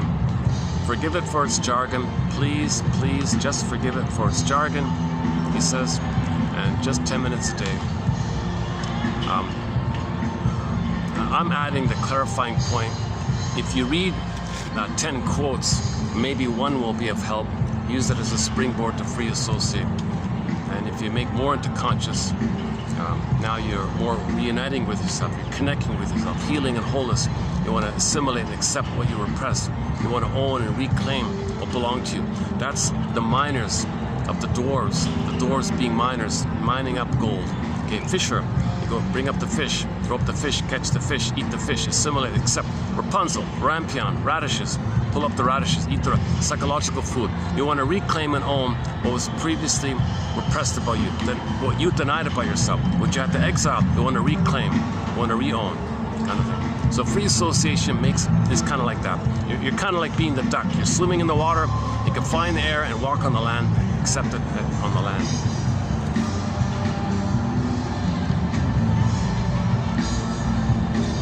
This park has such an eclectic, wide range of people.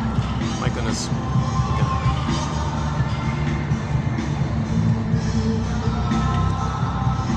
From babies to seniors, everything in the middle. Everything in the middle.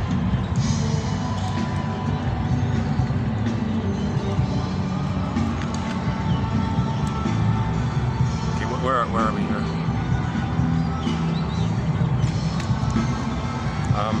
So, you know, part of this repetition compulsion, there's a fantasy that someday we'll change the past, someday we'll undo the past. No, it's past that critical time. You can't still try to get what you should have received. You can't still try to get what you should have received.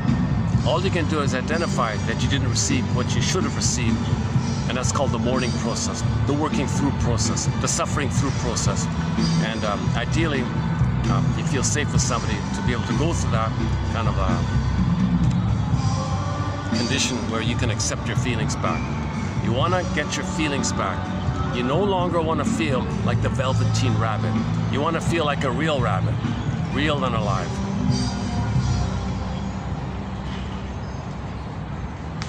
One quote in our collection about passive aggressiveness. One author, the authors of the book Angry Smile, is that the one or another one? I forgot.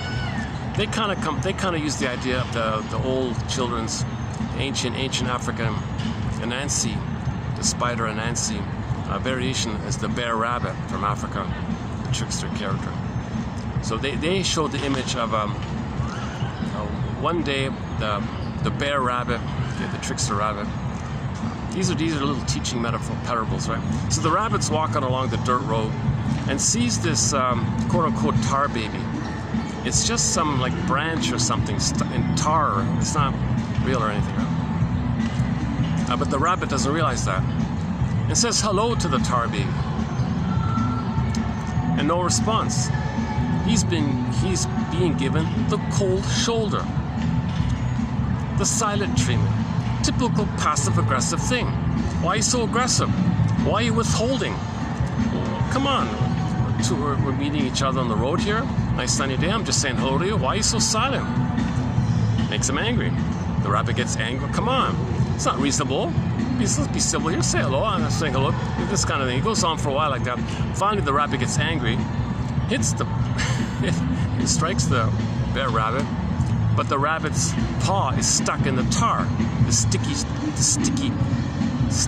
stuck tar, and he's twisted in it, like the taffy thing or something. He's like twisting around it. He's moving. He's getting stuck in it. He's getting entangled and stuck with this tar. Every time he moves, he gets more tar on him. That's the passive-aggressive person's attempt to control you. The passive-aggressive person wants to control mother. Their only way to control the other person, the mother, is to allure him in, stick him in, prick him in, stick him in, and the victim doesn't know what's going on. He's confused, looking for love. He gets entangled in, looking for love, doesn't believe it. The pillow doesn't have thorns. Sweet lemons, no, the lemon's not tart and sour, it's sweet. He's stuck in because the other person is naively hoping to resume development himself. But what he's doing is he's going to a person with more severe trauma. He doesn't realize that. He's going to a stinger. Now the stinger feels more entitled to angrily, forcefully control the codependent to be the mother. Now the clinger can't be the mother for the stinger, and the stinger can't be the mother for the clinger. Now you got this dysfunctional tango thing going on.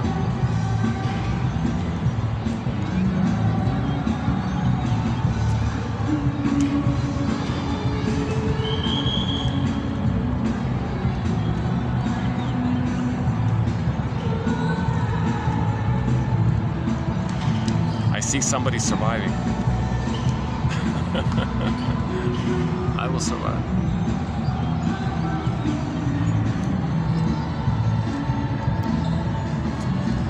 Okay, where are we here? Yeah, so look up the one about the tar baby one. I did a short on it. There are, at the time of this posting, 199 views on that one.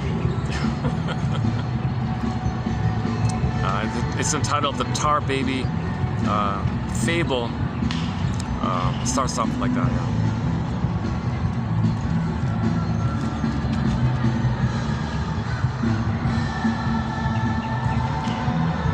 So the codependent wants to resume development. Okay, the narcissist wants to resume development. So they need someone for that, but they can't. The present isn't a past. So you got a lot of hate like this. You got a lot of need, a lot of hate. So the passive aggressive, I need you, but I hate you, kind of. There's a real need-hate thing going on, right? Because the baby needs, he's enraged like that, and you're still at that kind of place. But wait a minute, hold the phone. You're not in the nursery. That template set in, and you're just repeating the template in the present. What a mess. So you got to be conscious of your presentness. If you're not conscious of it, now you're in this madness stuff, right? Transference, love leads to madness. Damn! Oh, let's play that song. Oh, let's play that next time. A song called "Love Leads to Madness" by Dan McCafferty. One of our musical voices in our soundtrack is Dan McCafferty. Yeah. Rick Santers and a whole bunch of others. Brian Andre and the Cashin Band. And, a lot of classic rock. Beatrice Deer. I'd love to play more Ziana Zane. We've got a dozen songs by Ziana Zane in our soundtrack. Unfortunately, when I try to play it, it's always copyrighted.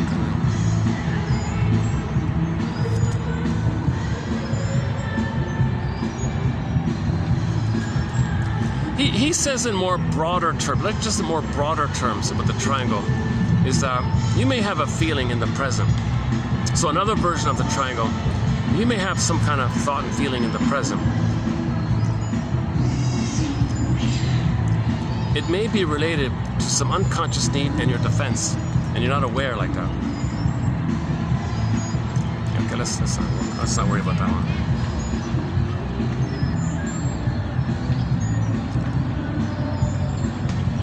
So, okay, defenses function unconsciously to avoid, cast away, or deny aspects of one's own experience in order to minimize internal discord.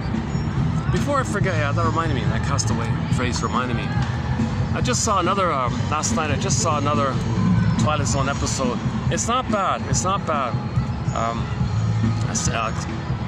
I don't see anybody commenting on the psychological messages of the Twilight Zone.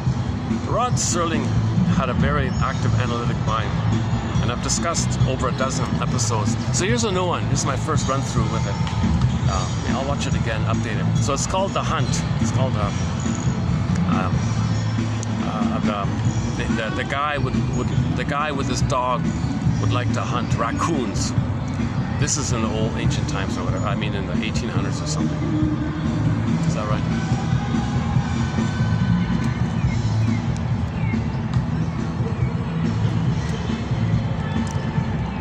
Okay, how did it go again? It's a fun kind of romantic, slightly romantic, touching romantic story about a couple living in the woods for 50 years. They're in their 70s. They got married in their 20s. They've been together for 50 years. And they reminisce and they appreciate, and they wouldn't have had it any other way. They're both happy with each other. They're a lovely couple like that. Fun couple. They're slight banter, but it's kind of playful. It's not too aggressive, just on the light side. But they make it clear with that comment, I wouldn't have had it any other way. Me too. You know, so they appreciated the time together, the life together. So that was the opening scene like that. So they set it up. They set up the present. They set up the conscious, the house, the couple. Okay. The man and the dog means a person with his instinct, his bodily instincts, his felt beingness. The dog was the soul for the person. A lot of companion animals are going to be the soul.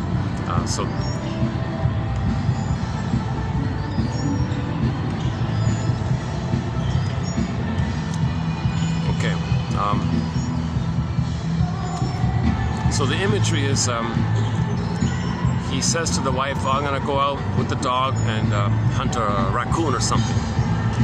She says, be careful, I got a bad feeling or something like that.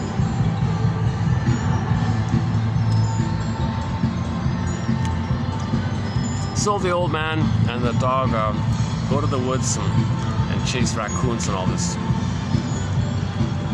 A raccoon leads the two of them into the water. So this is all metaphorical stuff. Now that's the unconscious.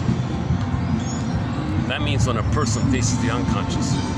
So in the Iron John story, the dog went to the lake and the dog got pulled down. So a similar idea. And the raccoon was a trickster. It wasn't real. It was just the energy, symbolic. The raccoon was like the trickster. The rabbit. The raccoon stood in for the rabbit, and the rabbit is a symbol of the energy involved where you got to face your unconscious. You got to go into the unconscious, okay, and like that. So it's kind of like the dwarves going under.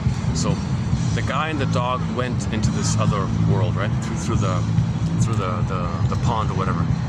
So now he's in this other world kind of thing.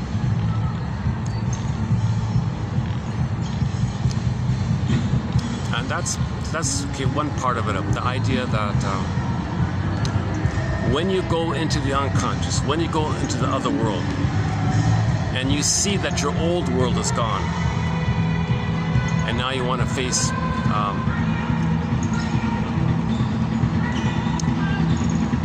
when you go in the midlife audit, when you do the midlife examination period, a lot of unknowns like that, kind of like the Odyssey. Oh, drum solo.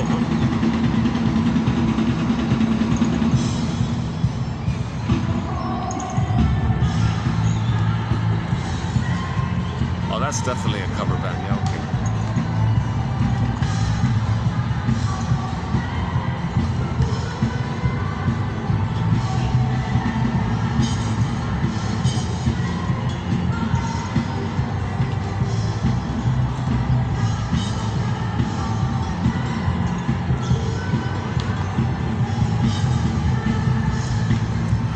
Done too many sort of outdoor concerts and picnics and things.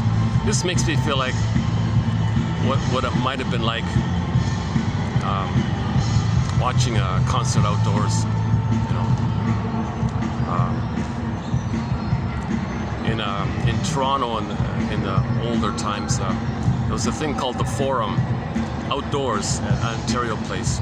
It was a revolving, round, rotating stage, and you'd have a band on there going around and around, and it's in a dip, and it's a hill. Everybody sits on the hill looking down at this rotating thing. So the band is on the rotating stage. The band members are going around and around doing their concert. So you'd see the back of them sometimes. I saw the Nylons in there. I saw the Nylons. And on YouTube, I didn't know this, but Triumph. In the older, the Triumph was on there once. That's before their big hits.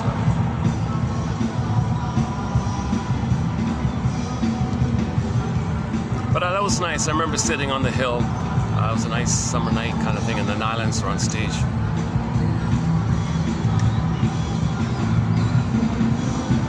The only other outdoor concert I remember is, I think I saw Bob Seger in a place called Kingswood Place or something, also in Toronto, outside the suburb of Toronto. You sit on a hill and there was Bob Seger singing Turn the Page.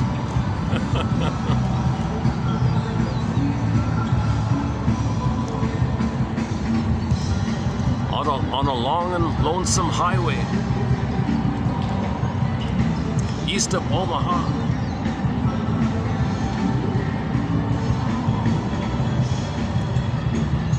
The Roll Me Away song. Oh, Papa, please, you've got a bicycle. Can I sit on the back? Roll me away, take me away from my miserable small town life. Roll me away, get me out of here. Roll me away. He's still around, eh? He's still around, right? The Nylons, are the Nylons still around? I don't know. Bob Seger, I think, is still around, yeah. And Steve Miller, I think I did see Steve, and I also saw Steve Miller, also at the Kingswood place. Jungle Love, driving me mad. Yeah, so the crate of papaya, right? So in that one, the woman was a playgirl. She didn't want intimacy. She wanted to allure and reject. She wanted to repeat how she was allured and rejected.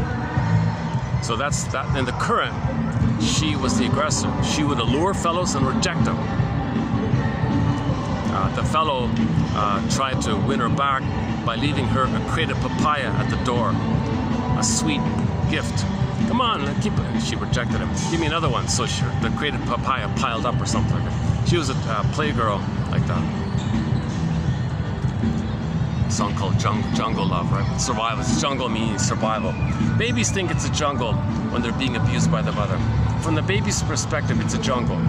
If mother hurts him, and he has an image of his rage like a monster, puts that image on the mother and makes the mother a monster, and it's like a jungle like that. Then you're flash frozen, living with a deep seared neural imprint in the survival brain.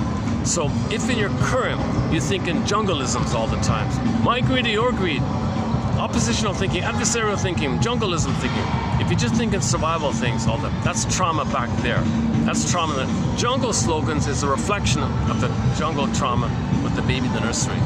We're not meant to, we're one family, earth family, human family, FK, Carl Sagan, Katja Epstein, reality check here, you know. We're homo traumicus. We're one traumatized family on this pale blue dot, this little speck of dust. One home, one family, reality check here. Isn't it better to understand ourselves? Isn't it better to heal ourselves? It's part of nature to heal. We're wounded, it's part of nature to heal. Let's cooperate with the innate drive for healing. Okay, that's a 7-hour talk if I go that direction. We have a thing called the 48 symptoms of homo traumicus. That's a 7.5-hour video.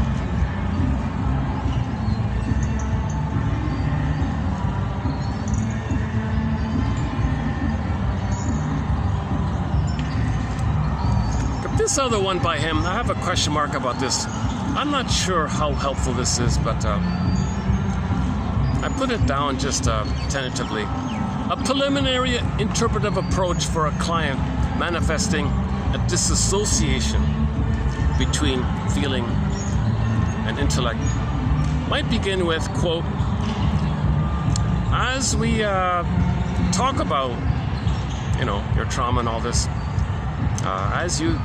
as it comes up, as this topic comes up in the therapy here, you seem to have an intellectual knowledge of what happened, but the emotional experience of it isn't available to you right now. I think it must feel dangerous to have the intellectual knowledge of what happened connected with the emotion of it, as though knowing about both at the same time would be overwhelming. So in the therapy room, you're meant to have the emotional knowing with the cognitive knowing. That's what therapy is about, to bring it together. In regular life, it's separated, right? But in the therapy room, you want to bring it together. So I'm not sure how a person might respond to that. Okay, lastly, incorporating mythological motifs, fairy tale motifs, etc., into an interpretation is a way of saying to the client, quote, this story is another lens for understanding yourself, your life, your thought patterns, your behaviors, your feelings. So a lot of people recommend including metaphors and fairy tales and mythological images. You know, his example is the Sisyphus. Okay, so we have a major thread on the psychological interpretations of myths and fairy tales. The Odyssey, a little bit about Arestia, a little bit the Maiden King, Iron John, and others. Snow White, and for sure, yeah. Rapunzel, and the Pied Piper we did a year ago. Interesting thread, very interesting thread. So the motifs, the patterns you see, or the motifs you see in fairy tales and myths, they're all code or a lens or a way of seeing psychological inner dynamics. Myths and fairy tales are metaphors for psychological trauma. We're homo traumicus. We're all homo traumicus. That's why the fairy tale motifs and mythological motifs in any anthology, in any place, north, south, east, it's all the same stuff.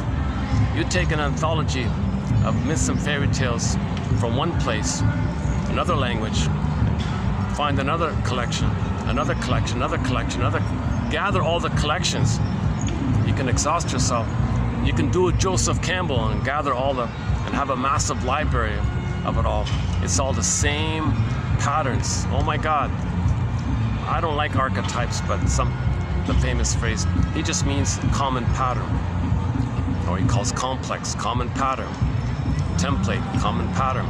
You want to be aware of your imprint, this internal working model, complex pattern, schemata, blueprint, traumatic script, whatever you want to call it. Some kind of commonality, like that. One person tried to list 200 of them, I think. So one common pattern is the Faust complex, identification with the aggressor. identification with the aggressor. Okay. In myths and fairy tales, there's no time, so the gods live forever in all these stories. Okay. In the primary mentation, in the primary process thinking, where the myths and fairy tales are productions of, okay, there's shape-shifting and morphing. This poof turns to that. The princess poof turns into a swan. This turns into that. So you can have all this double talk and double shape-shifting and morphing and twisting like that. That's found in all these tales. All this magical stuff is all found in all these tales. That's primary. The primary imitation is like that. And we're traumatized there.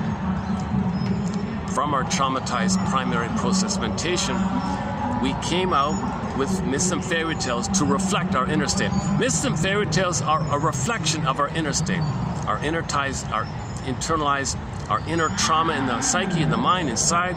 Okay? Myths and fairy tales are a reflection, an outer reflection of our inner, as above, so below. So you study myths and fairy tales, it's studying psychology. Myths and fairy tales it's all psychology. Okay, the wicked queen Snow White is your mother. Anybody born to a mother like that is going to feel their soul like Snow White in a coma, etc.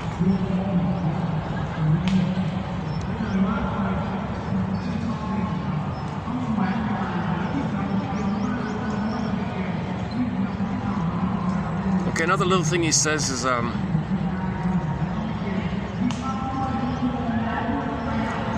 another pattern is you say, I notice you're doing such and such, fill in the blank. This may be a way in which you arrange yourself to feel. So back to the let's try that one with the woman with the passive-aggressive husband, i.e., she role plays her father, and her mother was passive-aggressive. I notice that when you wait around and your husband keeps you waiting all the time and doesn't follow through, that this may be a way in which you arrange to feel mistreated in a manner similar to the way your father felt mistreated by your mother. Okay, that's called interpretation. All right. Interpretations just try to broaden things and give you a little more, some quote-unquote meaning.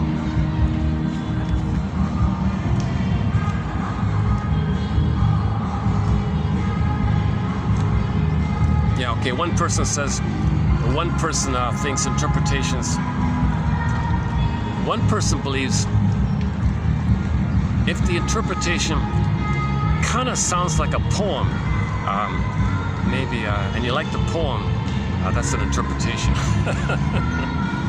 This ability to capture and convey the emotional drama in words,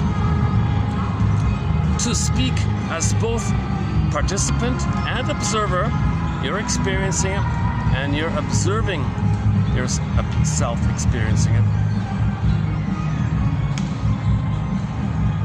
is essential for providing a context within which the client may experience emotional insight by linking the transference action experienced interpersonally with the conscious, verbally symbolized realm. Interpretation potentiates healing. She said transformation. Sounds too lofty. So-called transmutive transformation. So it means you got back some of your feelings. You're more in the present. So something changed. You were transferred. It's not a total transformation. Okay, so that's about. So go. That's. I'm reading from a preview. I'm reading from 3024. So the quotes I just read come from 3024. So, or better yet, look up. Or better yet, another mission, should you choose to accept it. is to watch or listen to Mr. I'm tempted to say Windthorn or something. I don't know. Mark Windborn. He has a lecture on YouTube done a few years ago. Only 400 views, can you believe it? This shouting act on stage with millions and millions of views, you learn nothing.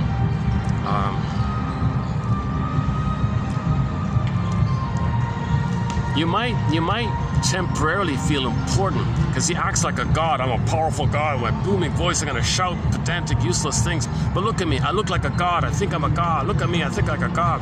So you might feel your narcissistic regression. So when you watch a self-help lecturer like that, it's only to indulge in the infantile feelings that you're a little god. That's about it. It doesn't care. The content is irrelevant, trite, vague, fluffy, horoscopes, magazine, doesn't matter. You just pick any useless thing. The guy can read a recipe for you. As long as he reads the recipe to you on how to make chicken soup or whatever, but presents it in the way a god would say it. Okay, that's what you're buying. So you can feel the regression of the ancient. It's called pathological nostalgia. These self-help people are selling pathological nostalgia. Feeling in the good old days how you felt like a king and a god in the uterus. Pathological nostalgia. He acts like an infantile god on the stage, walks around like a god of the booming, I'm a god, the booming, saying nothing. But you want to vicariously be reminded of how you as a baby were like him or her. You as a baby were kind of like that. He's imitating the baby thing. In his large adult body, let's say, he's imitating and trying to trigger up in you how you felt like that as a baby. He's trying to create a resemblance, some kind of triggering phenomena of how you felt like a king and a god and you felt important. So you pay money, listen to the thing, you feel important, walk out. That was great, man. I feel important. I feel all charged up. 5 minutes later, let's have a beer. It's gone, right?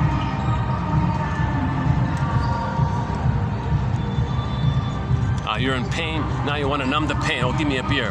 Give me a cigarette. You want to numb the pain.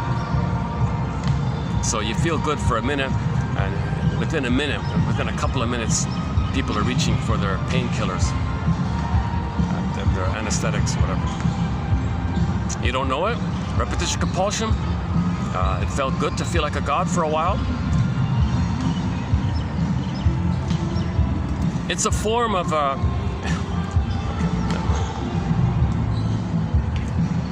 okay, now I want to do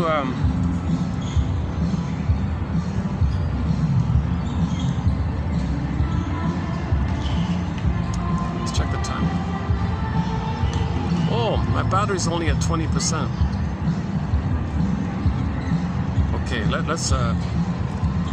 let's run through. I want to do a preview of part 7. So as mentioned at the beginning of this video, we're in the middle of doing a 7-video special run on passive aggressiveness, and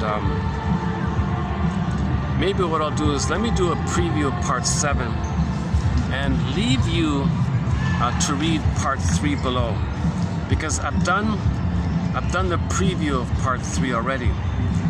In part 3, it's a good one. There's good ones. There's an overview. There's the Columbo one.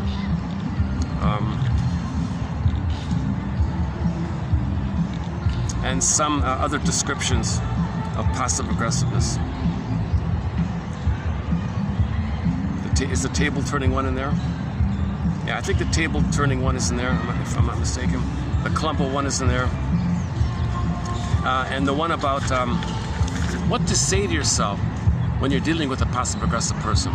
Like, you can say to yourself, I know what's going on. I know what he's doing. I will survive. Play Gloria Gaynor. I will survive. I'll get through this. I'll get through this. I'll handle this. I will survive. I'll soothe myself. I'll take a time out. I'll understand this. I have options here. I can make I statements. That person is in a compulsion to do it. They have to do it. I don't have to suffer. I don't have to grabbed it, get stuck in the tar with the tar baby. I'm in touch with my underlying feelings. The passive-aggressive person isn't. I have choice to express it. There's no need to doubt myself because I can see beyond this game. I recognize what she's trying to do to me, but I can get through it. I will survive. Now the other one is, if you're in a good mood, you can do some Columbo. And there's some Columbo examples in here.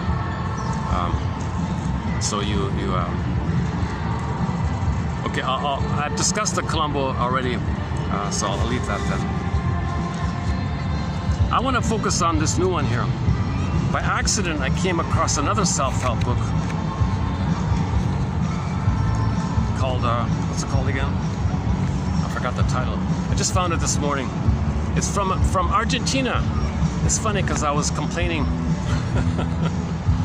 I was complaining about why there wasn't. Why isn't there more material from Argentina? Because I heard that Buenos Aires is a real center of psychoanalysis and therapy and all. I thought about maybe going there or something like that. And I thought, wait a minute, hold the phone here. Is that true? There's nothing from there. No books, no articles, barely anything. I read one from Grassi, we covered that one. One from Brazil, Miss Minerbo, we covered that one. There's very little. You'd think there'd be more from Argentina. And then just this morning, I found one from from Miss Femenia. Miss Femenia. Femenia. F-E, then men, M-E-N-I-A. Miss, first name Nora. So she's got a self-help e-booklet on it, on passive aggressiveness. So here we go, from Argentina. I think now she moved, but she grew up in Argentina, did most of her studies in Argentina. I think later on, in her late adulthood, or I don't know when, but she moved over to, I think she's in Florida or something like that. Not everyone will tell you this. Not everyone will. What's the light? Is that okay? Not everyone will tell you this. Miss Femenia says, not everyone will tell you this, but we get ensnared with passive-aggressive people, and passive-aggressive people ensnare us because we're trying to resume development. We're trying to individuate. We're trying to find a secure base from which we can individuate. But nobody in the present is depressed in the past. It doesn't work.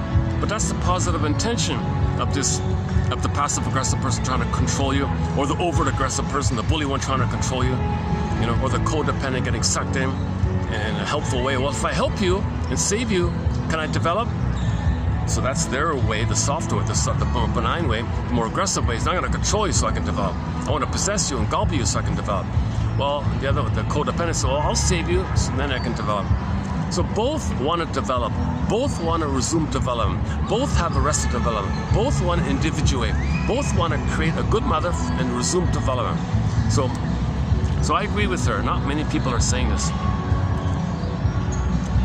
It is true. So in general terms, just in broader terms, it is through relationships that people either, grow and all that and develop and all that, rise to the most creative possibilities, or, get stuck in the trap, get stuck in the tar pit and don't grow and complain. Oh, sorry. About the, quickly, let me finish the Twilight Zone, the Hunt one. Season 3 called The Hunt, the raccoon one. So the raccoon was clever, huh? The raccoon was funny. That's a fun one to watch. Visually, it's a well done, like visually production, all that. So the old man and the dog go into the woods, and they fall into this portal, whatever. And the message was, when you're in the unconscious, facing stuff, you want to stay in touch with your instincts. So he had to trust the dog. So he was very faithful to his dog. Okay? And he had a chance to ignore the dog. he had a chance to be selfish, forget about his soul. No, I'm true to my soul. He's going to be true to his soul. So he stayed loyal to the dog, and he got a positive result. So the closing narration by Rod Serling was, when you're facing the midlife audit, I'm paraphrasing, when you're facing the midlife audit, the hero's journey, the second journey, when you're in the process of getting to know yourself, trust your instincts, trust your soul, trust your connection to your body, trust your beingness, because it can keep you on the right path. So it kept him on the right path. So when he stayed in touch with his body, the dwarves, okay, when he stayed in touch with his unconscious, when he stayed in touch with his unconscious, when he stayed in touch with his desire to be true to himself, it kept him on the right course. So he stayed on the right course, put it that way. He was tempted to betray the dog for some benefit. No, I don't care what you promise. I don't care this grand thing you're promising. I'm just going to stay true to this dog here. This is my soul. I'm going to stay true to my soul. So the message was, stay true to your soul. So if you want a fun Twilight Zone episode about staying true to your soul, staying true to yourself, watch that one called The Hunt. Nothing to do with. Yes, it's about the story is the superficial layer is he hunts raccoons or something once in a while or something. I don't know why, they didn't say why. But when you enter into the Twilight Zone, it's not about And the narration is very good. Rod Serling was on top form. His opening narration and closing narration, the whole thing it's a gem of an episode. Production-wise, that's a gem of an episode. It's a fun episode too. It's a fun episode. The message doesn't come across really too strongly, but that's my understanding of it.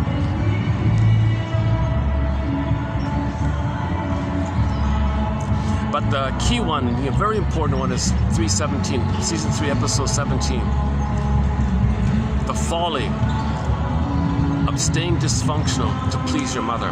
Staying dysfunctional that you'll win mother's love. But wait a minute, you're dealing with a memory of your mother in the mind. Your actual mother's 6 feet under, maybe.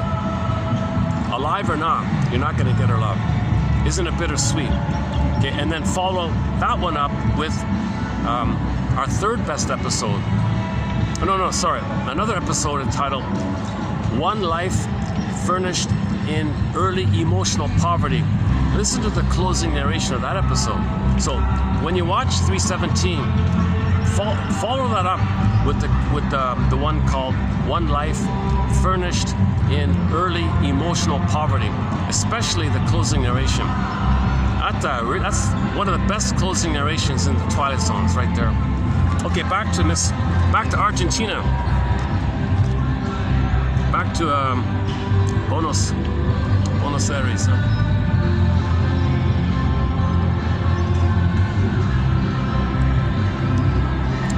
I'm kind of tempted to make this a two-parter. So I'm in the middle of part 3, right? I could call this part 1, all this part 1, and in part 2, yeah, maybe I'll do that, because I want to spend more time. I want to have more time doing a preview of part 7, and then actually do part 3 instead of just skipping it like that. Part 3 is good. If you read part 3 below, it's pretty good. Partly because my battery's going to run out. 16%. Yeah, my battery's quickly running out. Okay, this is part 1. So I'll see you in part 2. And the light, what's the time again? It's gonna get dark soon, right? 5:53. Yeah. Okay, so I'm gonna make this a two-parter. So I'll see you in part 2. So in part 2, I'll pick up on the preview of part 7, and we'll actually do part 10. And then we'll actually do part 3 of the topic. Okay, yeah, so She also has sort of a genesis one as well. She focuses a lot about attachment theory, attachment imprint, the anxious avoidant one, and so that's, keep that in mind, attachment theory. An undeveloped thread in our collection is attachment theory.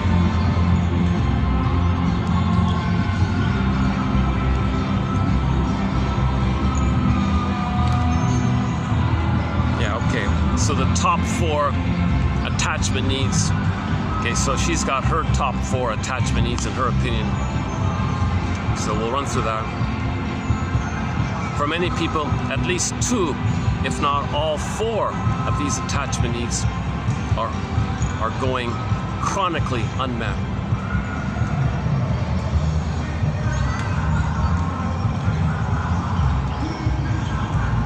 Okay, so okay, and one of the marriage one.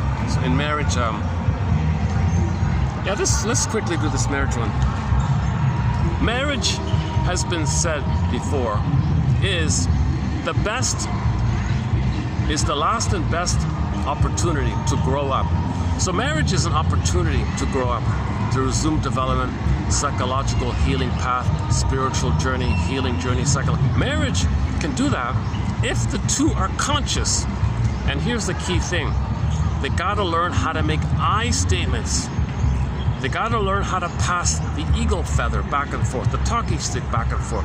They gotta have a protocol and a ritual of a safe space on how to make I statements. And they gotta understand how to make an I statement and the importance of it. If they're conscious like that, then they can develop together. They can more together, grow together, heal together, help each other together, and they wish each other's healing and wholeness. He wishes her to heal and grow, and likewise for her. They both have Freud and Freude. There's the we of the pleasure of each other's growth and healing. Okay, the Freud and Freude. So marriage is a great opportunity. We need constant development in our emotional lives in order for us to feel satisfied. Whether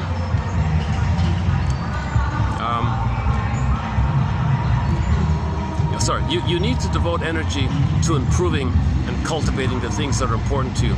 Otherwise, they will slide backward. In couples, this need for growth passes to the relationship itself, the connection between the 2 people. The connection between the 2 people must grow and develop in order to remain healthy. This can be achieved when each person encourages the other to improve and challenge themselves. Our favorite definition of marriage is, quote, drum roll please, from Argentina with love. Marriage is a contract to help each other develop into the best person he or she can be. Okay, so you're not sabotaging the other person because you want to use them and thingify them. Okay, you see them as a wounded human. They're your soulmate, like that, and you have a pleasure in their growth and development. They're not going to leave you, right? Because he wants to see your growth and development. And this is like the we of it all. The we of it all is this Freud and Freude for each other's growth and development and healing and happiness, like that. So do you want to just stay in pain, or do you want to heal and grow like that?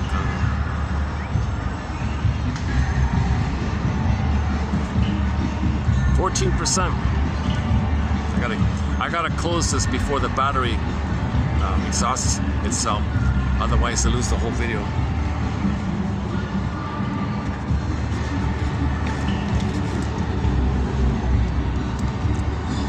Passive aggression is called passive for a reason.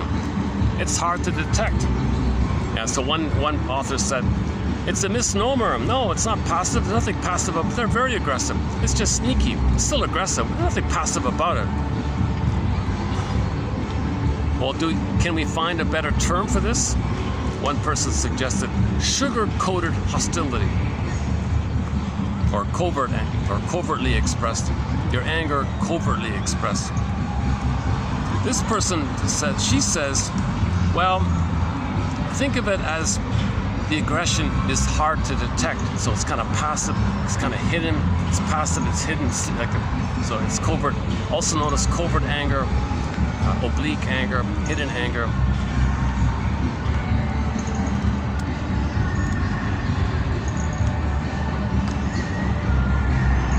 We expect marriage to be a community. So the partnership is a community, a two-partner community. So there's a community feeling between the two.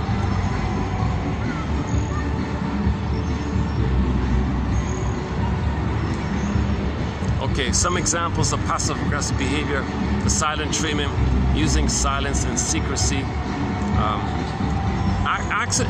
Here's a new one here: the clumsiness, the accidents. That might be it too. You didn't want to do it, so you broke it.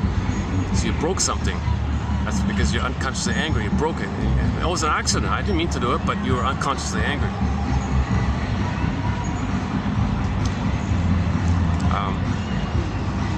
Yeah, here it is. Here, your partner shares some happy thing, and you respond with indifference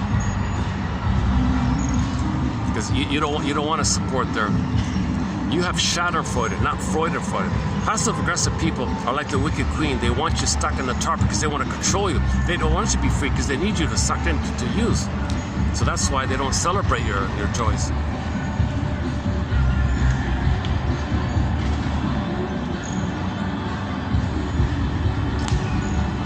Yeah, what do we want, darling? Angry silence or problem solving? Oh yeah, so the one couple, one of them said to the other, hey, what do we want in our relationship? Do we want angry silence or do we want problem solving?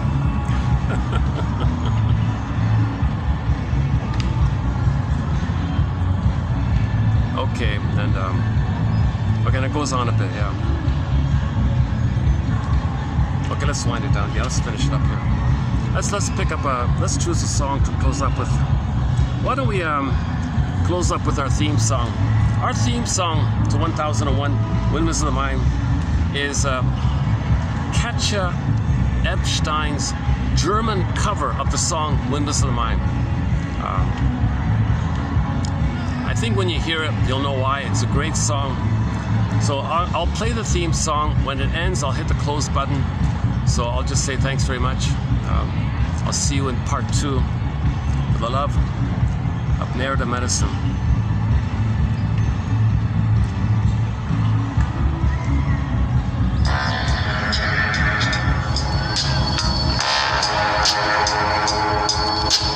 Nachts, wenn die Straßen plötzlich still sind, wenn die Stadt auf einmal schweigt, wenn aus steinernen Kaminen stumm der Mond zum Himmel steigt, wenn es hier in meinem Zimmer leer und einsam wird um mich, suche ich in den dunklen Schatten die Erinnerung an dich und ich fühle, wie ein Augenblick zur Ewigkeit gerinnt, wenn das Spinnrad meiner Träume links zerrissene Fäden spinnt und sich leis zu drehen beginnt, wie sich Mühlen drehen im Wind.